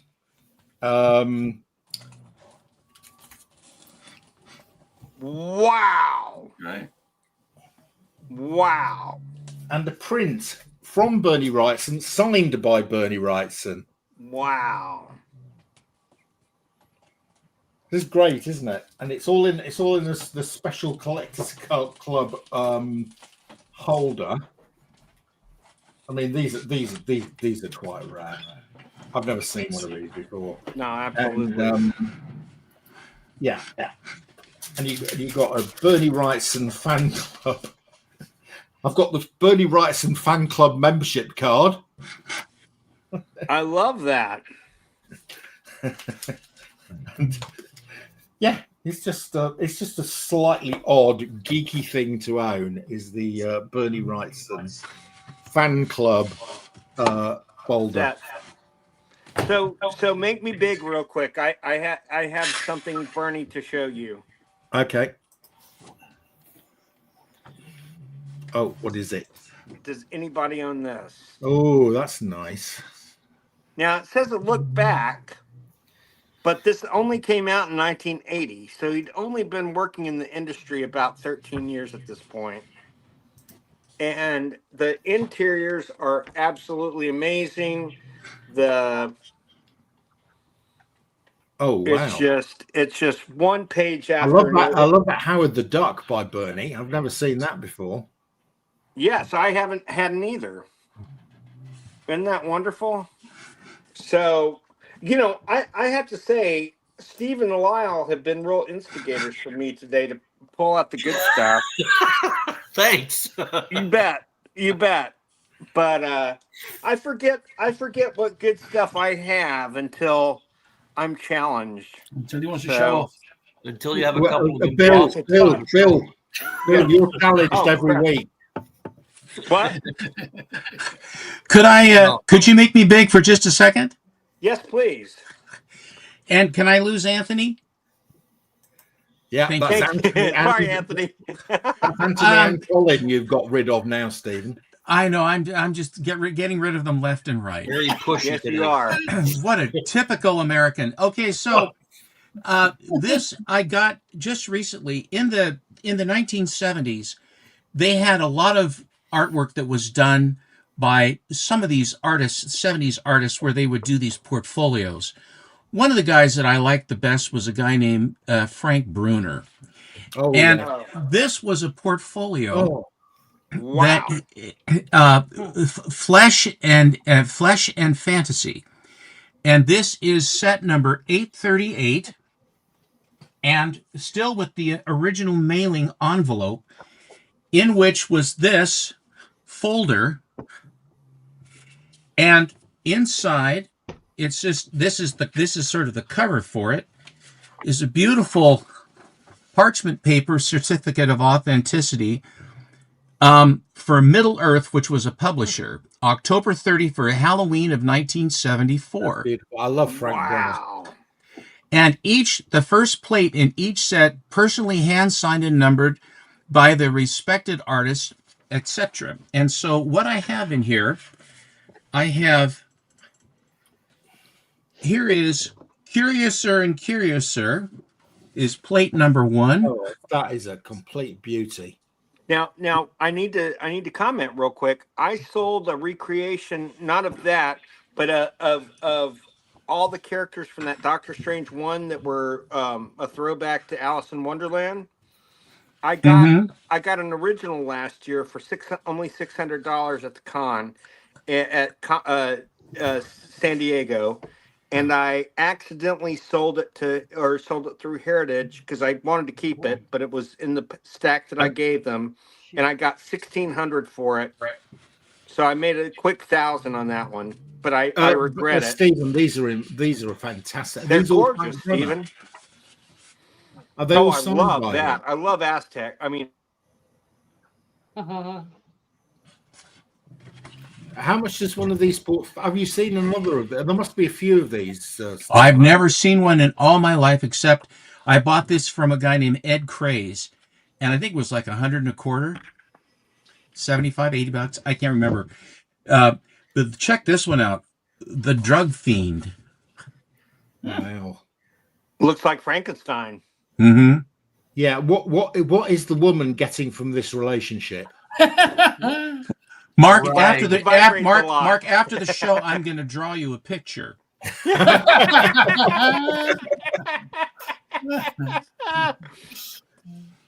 Here is Whiskers. Whoa. Oh my God. Pussies. Holy shit. Oh my God. This reminds me of the Stranko all-girl calendar. Hey, Steve. There's one more plate. You get 6 plates, and the first one, this one is done in landscape. Oops. Temperatures come back. What's going on? Hang on. Oh, no. I'm only. Aha! That's what I just wanted to finish the story of the Frank Dobson. I've lost Stephen. What's going on this, the main? This thing that you can see now, that's something I'm presenting, Mark. Oh, right. Okay. So this is the shop in London that was opened by Frank Dobson in 1975. Later on, when he emigrated, Des Skin took over it. Now, we've heard of Des Skin, right? Yeah. Right. He was a big. He still is a big Marvel UK guy, and he also did Warrior and all sorts of stuff. So the Frank Dobson opened the shop, but he also started a fanzine called Fantasy Advertiser, and then he emigrated to Australia. Then he came back. Then he passed away, and then he came back. And then he didn't come back, but his son told me his collection. So no, he does. He so does. Actually, you're right. He does haunt. He does haunt this building. I bet he does. So that's super cool. When I left his house, I walked out with 33 long boxes and 20 short boxes of a very random eclectic collection, and that's the kind of stuff that we've been showing on the Geeky Weekly show for a year or more now. But these Captain Marvels and a lot of the other stuff come from that collection and that guy. Come on, champ. Did that thrilling comics didn't come from him, did it? Go on, puppy go. Yes, it did. Yes. Oh, it did. It's from Dobson also. Okay, great. Yes. Go on, go see mommy. So that's the end of the story. I shall stop presenting it now. Okay, go. Okay. Where's Steve? Can we bring? I'll be right. Steve. I got one more to show you. I think he's gone off to control his dog. Yeah. Oh, well, okay. He was starting to earth a little bit. Tempest has joined us. Hey, Tim. Hello. How's it going, Steve? Hello. Cheer, Mark, what are you drinking? Did you ever see the episode? Italian Did wine. you ever see the episode of Star Trek? Cheers, Star my Trek. man. You've seen Star Trek. You've ever seen the episode of Star Trek where Pigs in Space appeared? The crossover. No. Last one. No, Steve, Terry, you must have seen it. You've seen all the episodes of Star Trek, haven't you? Can you make Steve big real quick? I recognize that magazine. Oh, Yes. Frantic. Pigs in Space. Pigs that. in Space. They're all blurry again. Yeah, Darren, you need to do something with your camera. Yeah, Now, I don't know what's going on. show Steve big. He had something to show us. No, well, I have one other thing I wanted to show you, and it's a toy. If you're old enough to remember, you always leave these banners over me. Yeah, the banners are a real pain. Who's the moderator of this place? I don't know. It's some wacky guy from Great Britain. I'll tell you, they're just whoever the moderators are, they sort of lose track of time. Are you gentlemen familiar with the movie The 5,000 Fingers of Dr. T? Yes. Now, is that Vincent Price? No, it's Hans Conried. Hans Conried. And it's Tommy Rettig, who was the original Timmy of Lassie. He was in a lot of stuff. But anyway, do you have one of the hats? I do. Oh my God, I love you, dude. That is so awesome. I looked. Oh, Stephen, I have to tell you, you need another 49,950. No. Well, the story is this. Dr. Seuss is based on a Dr. Seuss story, and Seuss hated it. It's a musical. Seuss actually wrote the script. Yeah, he hated what they did with it. Right, you're right.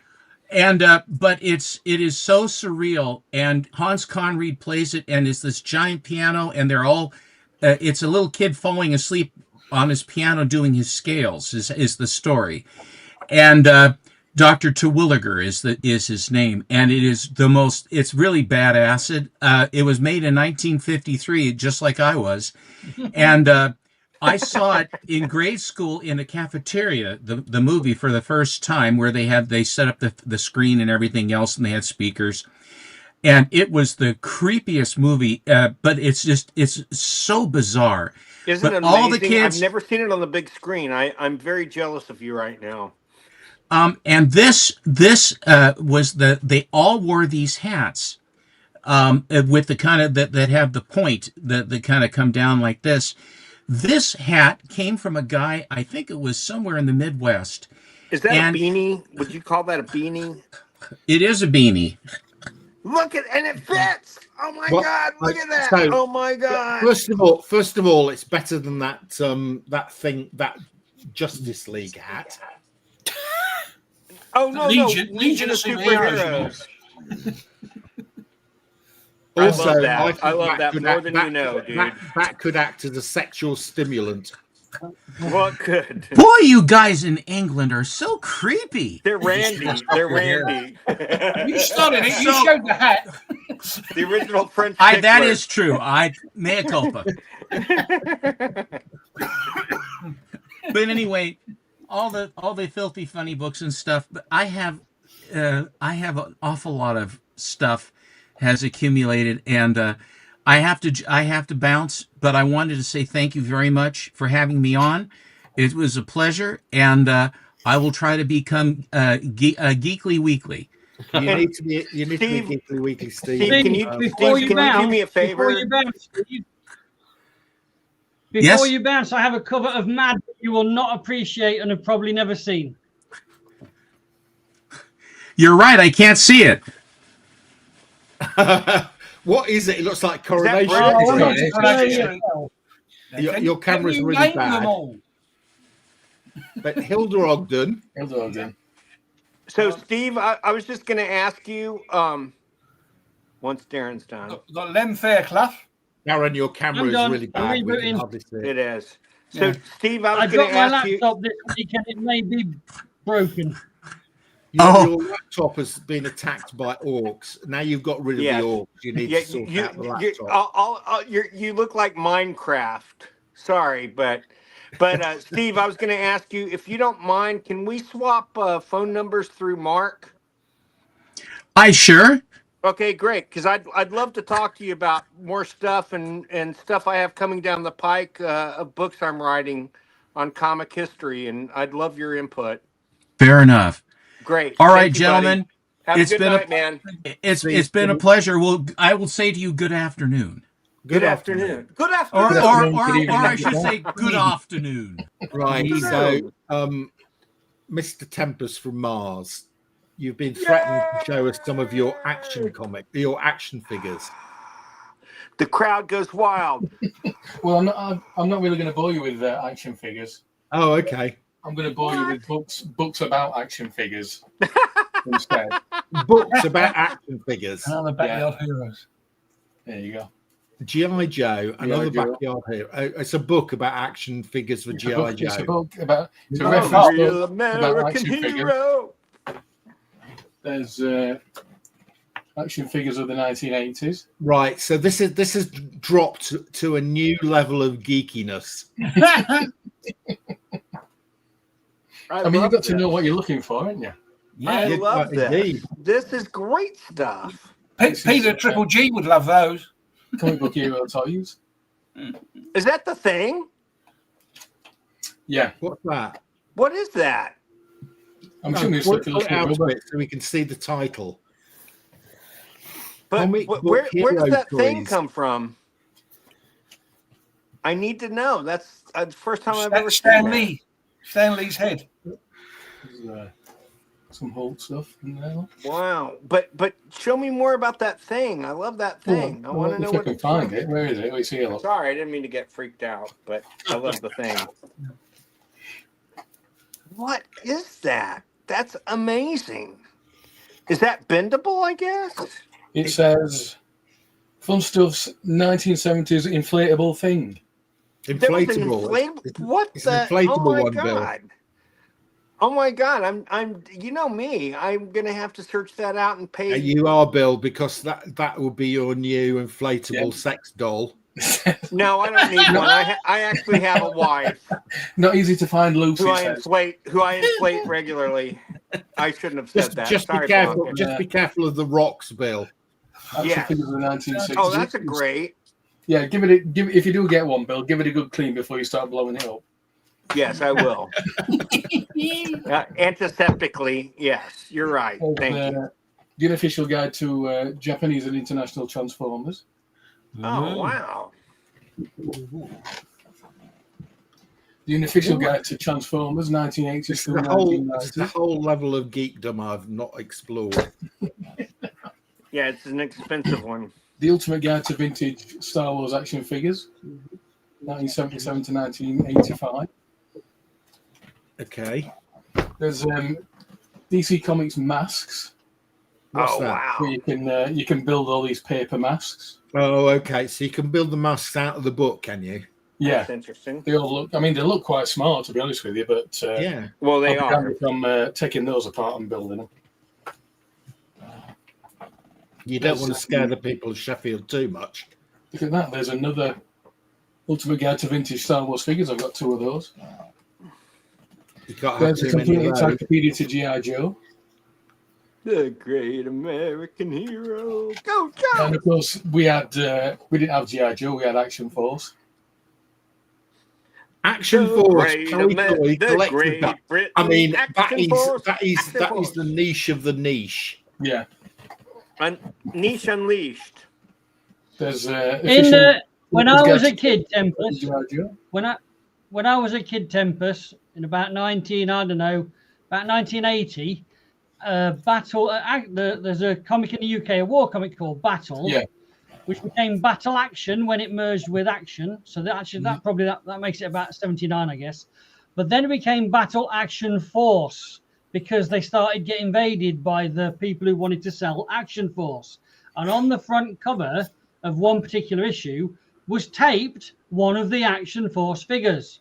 So, Of course, all the kids ran to the shops to buy all the battles because they didn't want the battle comic. They wanted the action figures. Yeah. I ended up being the last kid in the shop, so I got the crappy figures like the Frogman that was useless. Everyone wanted the SAS men. So, so if you need a Frogman, I can't believe you were late, Darren.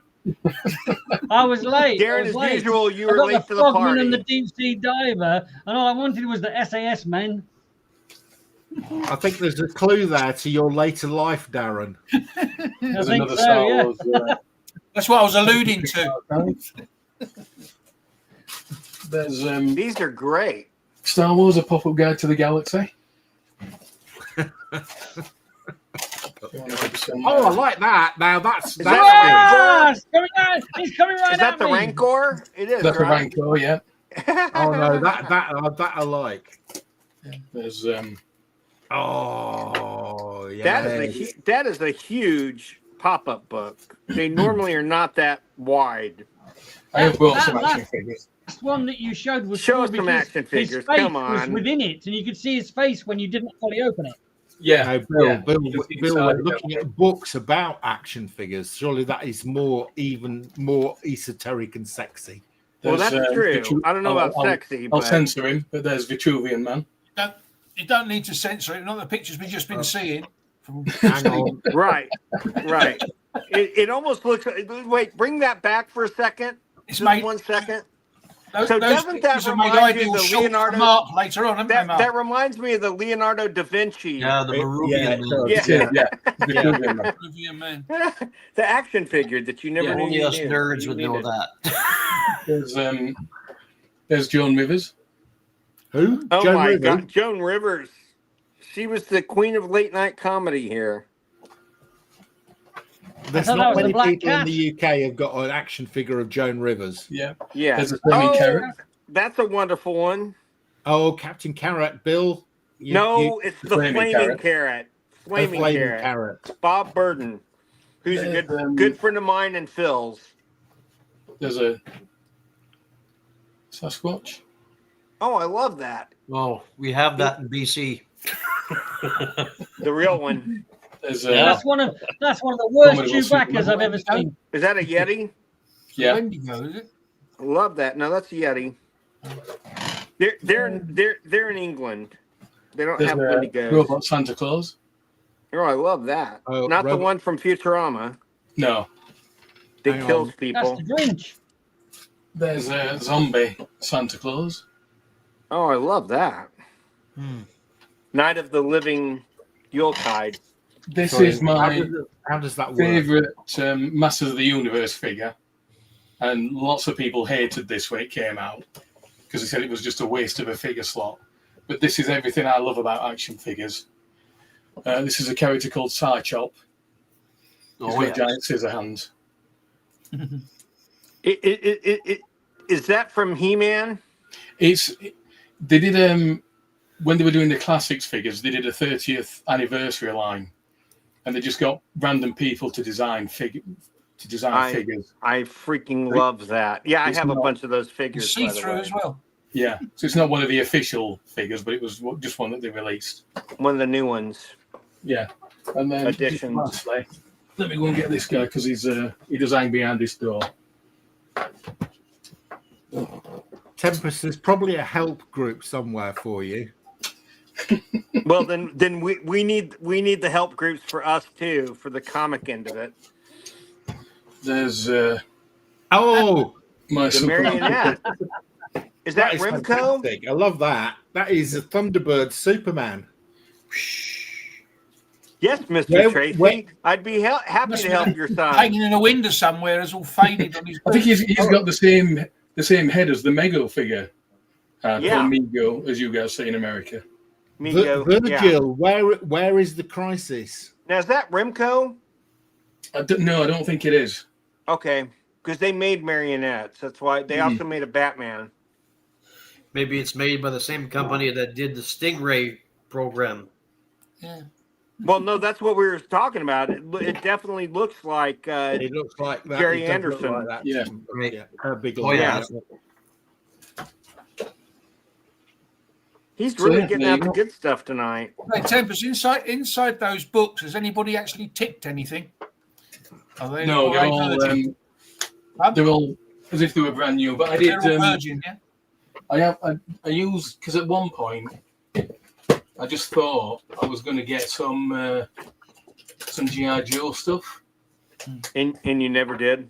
So I went through this one because I'm not really fussed about, characters that just have a gun or characters that have a sword. I'm not that fussed about, even though I have some.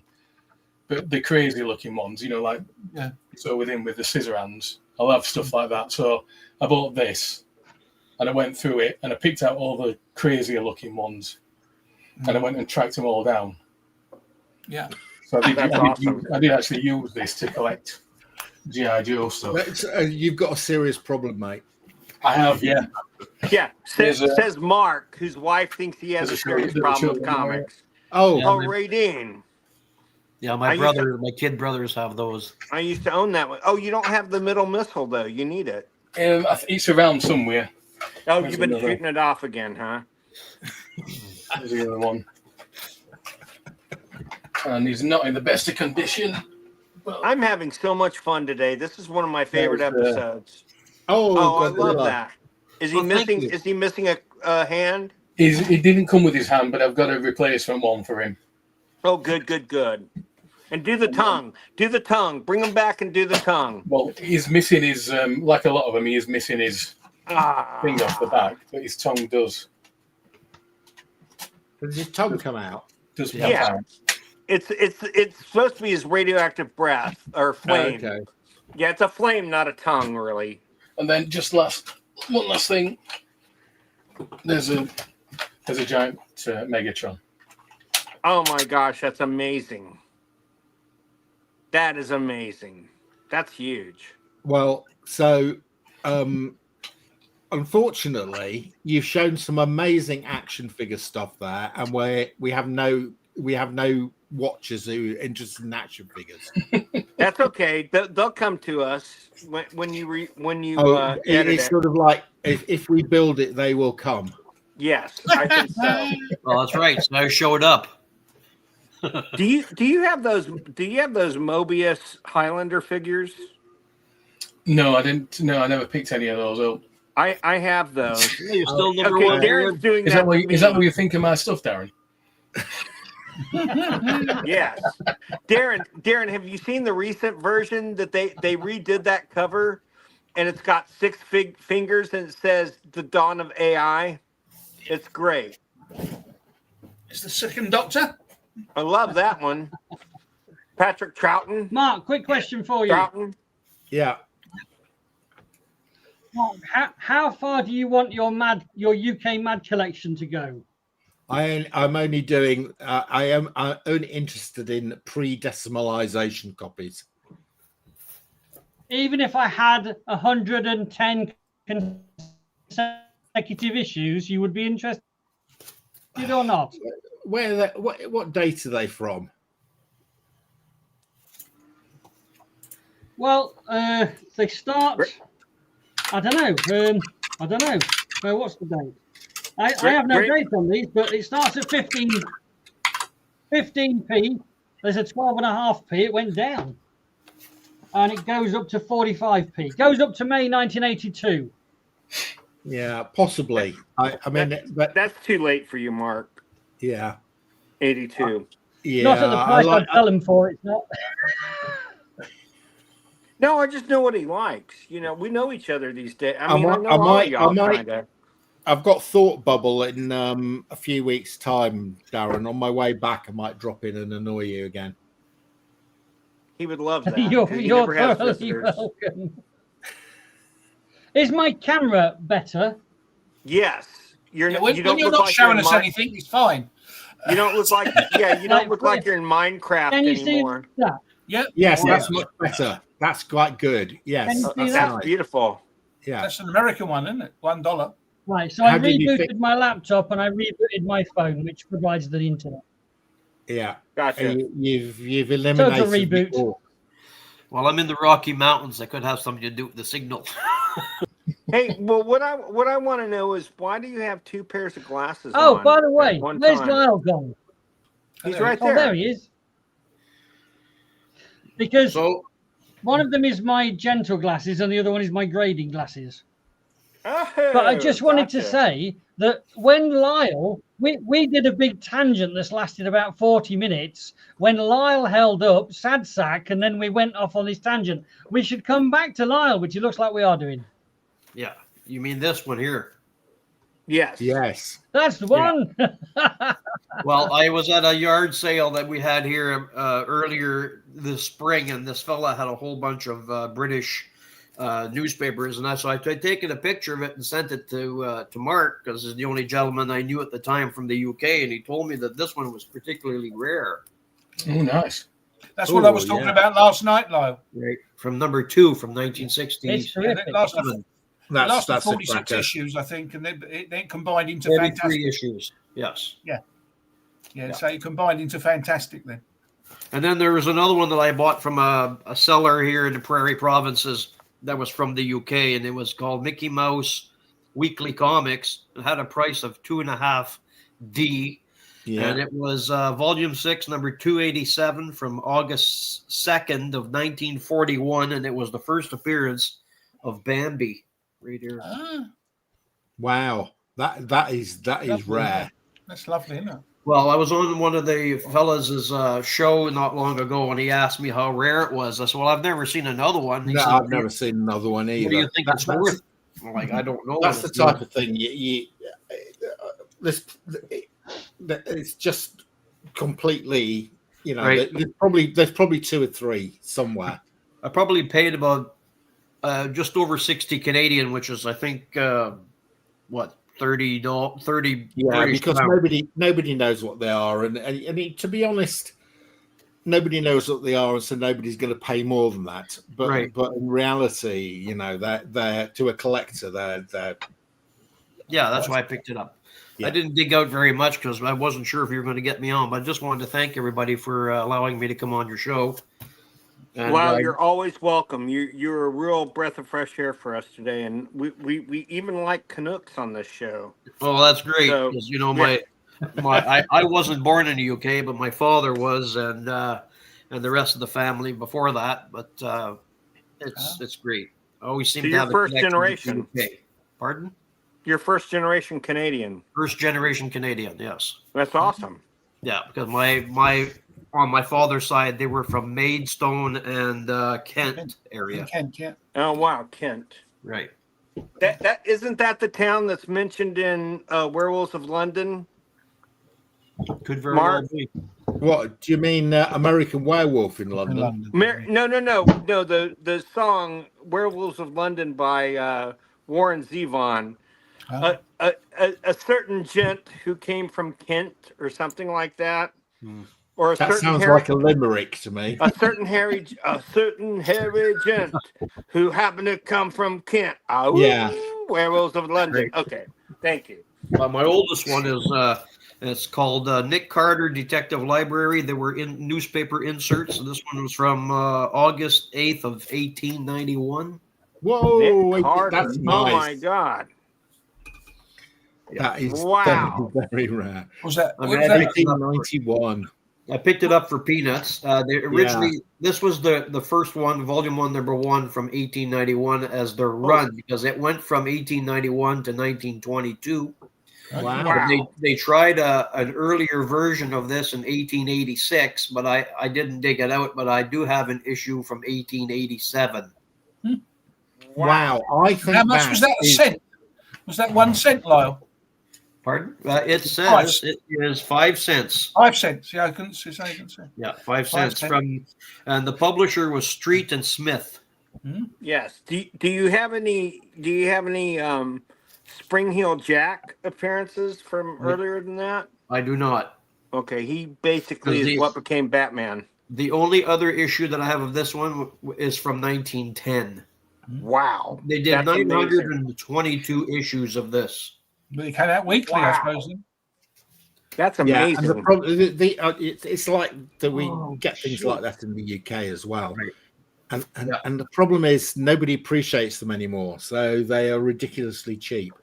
Right. You I know? didn't pay very much for it, but I mean, I'm glad I have it in my collection. Yeah, they're beautiful. Because I have a large collection. I've been collecting since 1968. And, I've been buying all kinds of stuff at auctions and yard sales, flea markets. So right now I have, I bought 14 short boxes a couple of weeks ago. What was in them? Assortment of stuff. It was all Silver Age and just the random. I'll show you what they had. A random Golden Age, and they were not in good shape. It's from 1949, and it was Whiz Comics number 109. Mm-hmm. Oh, that's wonderful! I love that. Right. That's a great. How much did you pay for this collection, Lyle? I paid $150 Canadian. What? Oh my God! And then they had Whiz Comics number 95. This is the Canadian edition. I'll give you double.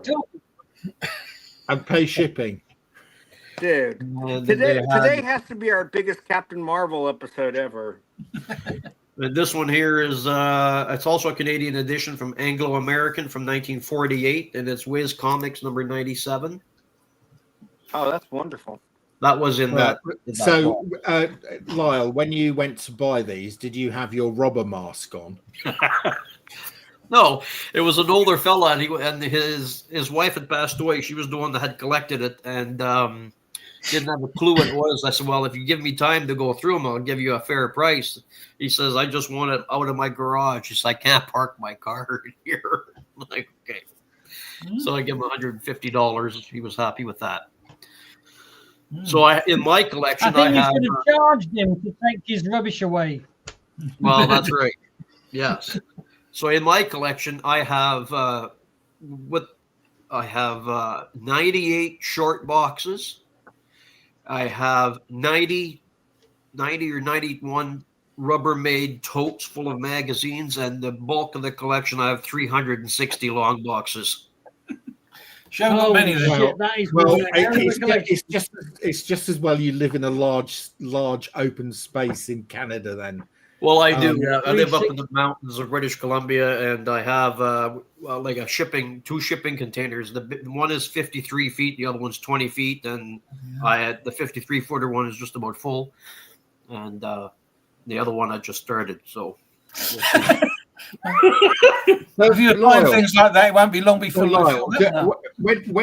When somebody says to you, "Oh, I'd like to see that comic," or "You want to see that comic," do you know exactly where they are, or do you have to? Well, what I have is all the boxes are marked. I have all the numbers marked on the box all the way around and on top, because if I walk into the CCAN, that's just like, okay, so because before I did this numbering system, I was just like, I think it's there, or I think it's here. But I'm not relying on my memory anymore. I'm in my mid-60s. I'm like, forget it.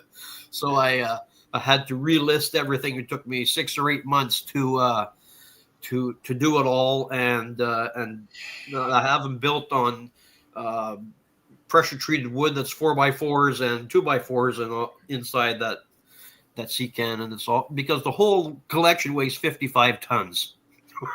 55 tons. Oh, yeah. Okay. I can't have it in the house or the floor joist. So Lyle. Yes. Okay. Is there anybody in your family who is interested in comics other than you? Just myself. I have 2 sisters. I'm the oldest in the family. I have 2 sisters and 2 brothers, and my brothers and sisters are not interested in this at all. And a lot of my friends, when I talk to them, they fall asleep, so they're not involved with this. This is my world. So, what are your plans? If you're a similar age to me, right? Yeah. So at some stage, death and taxes are the only 2 certain things in life. My wife is much younger than myself, and I gave her some phone numbers of Heritage, and Alan from Canada, he collects a lot of stuff that if there's anything that I have that he would like to have, my wife will be able to contact him and go from there. But I didn't want her to be burdened with 145,000 comic books. Yeah, exactly. When did she start? She'd kill me the second time, right? Yeah. So yeah, that's my story. Excellent. I enjoyed that. Right. Are the need a majority of trap. those comics aren't Marvel, are they? They're not all Marvel. There are a lot of independent and That's DC all right, then. magazines and stuff from all over the world. That's amazing. That is 145. I think he has the biggest collection of any of us. I think His he does. collection is bigger than my entire stock. Is it Somebody- really? Oh, that's amazing. Somebody in one of the programs I was on said that my comic collection was heavier than the house. Something I don't know. No. I can guarantee you it is because the paper is And more heavy. valuable. Well, We got at the store I run. We got 60,000 comics about 6 months ago, guys, something like that. And I have to tell you, it fills up 7 pallets of long boxes. 7 pallets. So you have a collection that's 3 times that. So you basically have 21 pallets. Yes, that's probably the weight of 2 houses the size of your house. Well, there was a fellow in the Did you United say- States. There was a fellow in the Did you United say States that had a 400? big collection, and he was moving, and he rented out the largest moving truck he could find, and loaded up all of his comic books in the first trip, and the truck couldn't get more than 40 kilometers per hour because the comic books were too heavy. So they had to go back and get a second truck and divvy up the collection before it could get to the highway crap. speed. Yeah. That's Did you nuts. say 400 long boxes or thereabouts? I have 360 long boxes. Yeah. I have So there's 100,000 comics in those. 98 On average. or 92 short boxes and 91 or 92 of the largest Rubbermaid totes that you could find, because a lot of these boxes don't hold magazines. So I had to try and find something that would I'm thinking 200,000 individual items. Probably at least. Yeah. At least. I don't mention it to I'm good at anybody maths like in this. my I know my neighborhood. numbers. No, I wouldn't either. I don't say these things out loud very often either. There's no access to these shipping containers that I have from the outside. When I walk through my house, I can walk right in. So it's climate controlled. I'll have air conditioning for it in the summertime because it does get fairly warm around here. And right now I live in the mountains of British Columbia. We've already had snow, and then it's heat controlled. Not enough for it to make them into brittle pages, but enough to keep that I don't see my breath when I walk into the place. Lyle, it's 91 degrees here in San Antonio today. Yeah, so we do have extremes of temperature here. We really do. Bill, you guys are 40 degrees. Let me just show this. Near 100. That is the guy in of the high temperatures, and he's looking very red. And here was the guy in the low temperatures, and he looks very white. Yeah. Wow. That is. So I'm heat miser and he's cold miser, right? When I got up this morning, it was plus. Like instead, we have the metric system up here. There's the guy in Sheffield, and he looks like a guy from Sheffield. He does. He also looks like he could be from Texas, to be fair. Could be like my neighbor. My name's Clyde. Clyde Tippett. He does. Actually, I'm right he does here in Austin, Texas. Kidding, Tippett. Sorry, Steve. You could be in Canada. You could be. Can I just say, Lyle? That's as many comics as you've got. That's about as many action figures as I've got. Oh my God! My brother. I'm joking. One of my brothers. He's joking. He has more. Yeah, I was gonna say he has double. Yeah. I don't have that for you. One of my kid brothers works for a demolition company. This man has 15 books about action figures. How many action figures do you think he's got? He's probably 100 times that, or 1,000 times that, maybe. I'm just saying. Red Hulk has got a lot of Hulk comics, I think. Cue the song. Which song? I think he was quoting. He was saying something. The song that comes to mind is Doc Bruce Banner, belted by gamma rays, turned into the Hulk. I'm in the process. Well, not in the process, but okay, sorry. It's been suggested that when Mark and Terry pass away, that I come and help them to deal with their collection and sell it on. No, not help us. Help whether they our- still want me to do that after. Well, I'm not planning Whether on they leaving. still want me to do that after they know that I get Right, addicted right. to Don't video be games, I like don't that, know. Delisle. Come on, man. Lyle still got some But good years Lyle, left. if you ever need someone to come and tidy up your collection when you pass away, you can sort the visa out, and I'll come and open a comic shop and get the best value for them. I'll get my wife to get on my Instagram account and speak with Mark, and then he can distribute that information. Conversation. Yeah. So Darren is my so I have arranged for Darren. My kids know that when I die, Darren takes 15%, and he gets everything he sells. He gets 15%, and the rest goes to the kids, and he chooses how to dispose of them. So yeah, because he's the tightest person I know in comics. I mean, I always have a lot of collectors much bigger than myself. The tightest grader, I'll accept. Oh, sorry, the tightest grader. Yes, sorry. Yeah. I had a collector. The tightest ass. I wouldn't know that, but I'm just saying. Because I had a collector from Vancouver, British Columbia here about 6 or 8 months ago that wanted to buy my entire collection. And I said, well, unless you've won a really large amount of money, I said, on the lottery, I said, good luck. I'll sell it to you. Lyle, was he going to buy it by the ton? Was he going to say, I'll buy it by the ton? I'll give you. No, I'd probably sell it to him for $50,000 US per ton, but I don't know, because there's a lot of stuff that when I do Alan's show on Fridays, I'm thinking, okay, so what's the theme today? So I'll have to ask Alan that like on a Tuesday so I could find it. So you could go and spend the next 2 days digging through the boxes and the storage containers. Yeah, I do. But just so that this video on YouTube does not become legally binding, the 15% figure, I thought that's the bit that I was giving to your family, and I was keeping the 85%. I like that math. Damn it. I hate that math. for Mark's kids, anyway, I hate that math.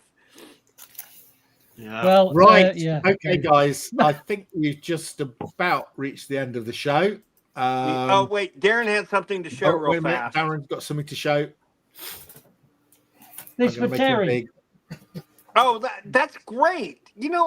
I've seen more people with that book lately. I don't know why. That's a great because book. you want to get Darren to lower his price. I wanted to check that it is number 69. Okay. What the yin yang issue? Number 69, Terry, yeah? Yeah, well, it looks the same as that, doesn't it? Do you see that? That's beautiful. I thought it was number 96 or something, and you'd gone and bought the wrong inside. But you're dyslexic, so it is 96 to you. I'm going to be 69? 69. I'm not going to be 96. So no, it wouldn't have been 96. Yes. That's the facsimile cover. But when I get that, I'll have the real We're one. looking good then. We're looking good. All right, Terry, you bought that, have you? I bought the coverless one. Tempest saw the cover only. Saw it on eBay, and as I said to you, there was 3 of them on eBay, all coverless, but they were all being sold by the same person, and they were actually all 3 different books as well. When you looked at them, yawning, Mark. They were all 3 different books, and I just chose the best one, and the best one happened to be the cheapest one. So, but no, so we'll do great. Have a great one, guys. Thank you, Mark, for hosting. Great meeting you, Lyle. Steve, good to see you. Terry and Darren, love all you guys. Bye. Have a great night. Excellent show. Thanks, guys, for turning up. We'll be back next week at 8 o'clock UK time for the Geekly Weekly Show. Yay! Bye. That was great. Yeah. Yay! Turn us off. We're still going.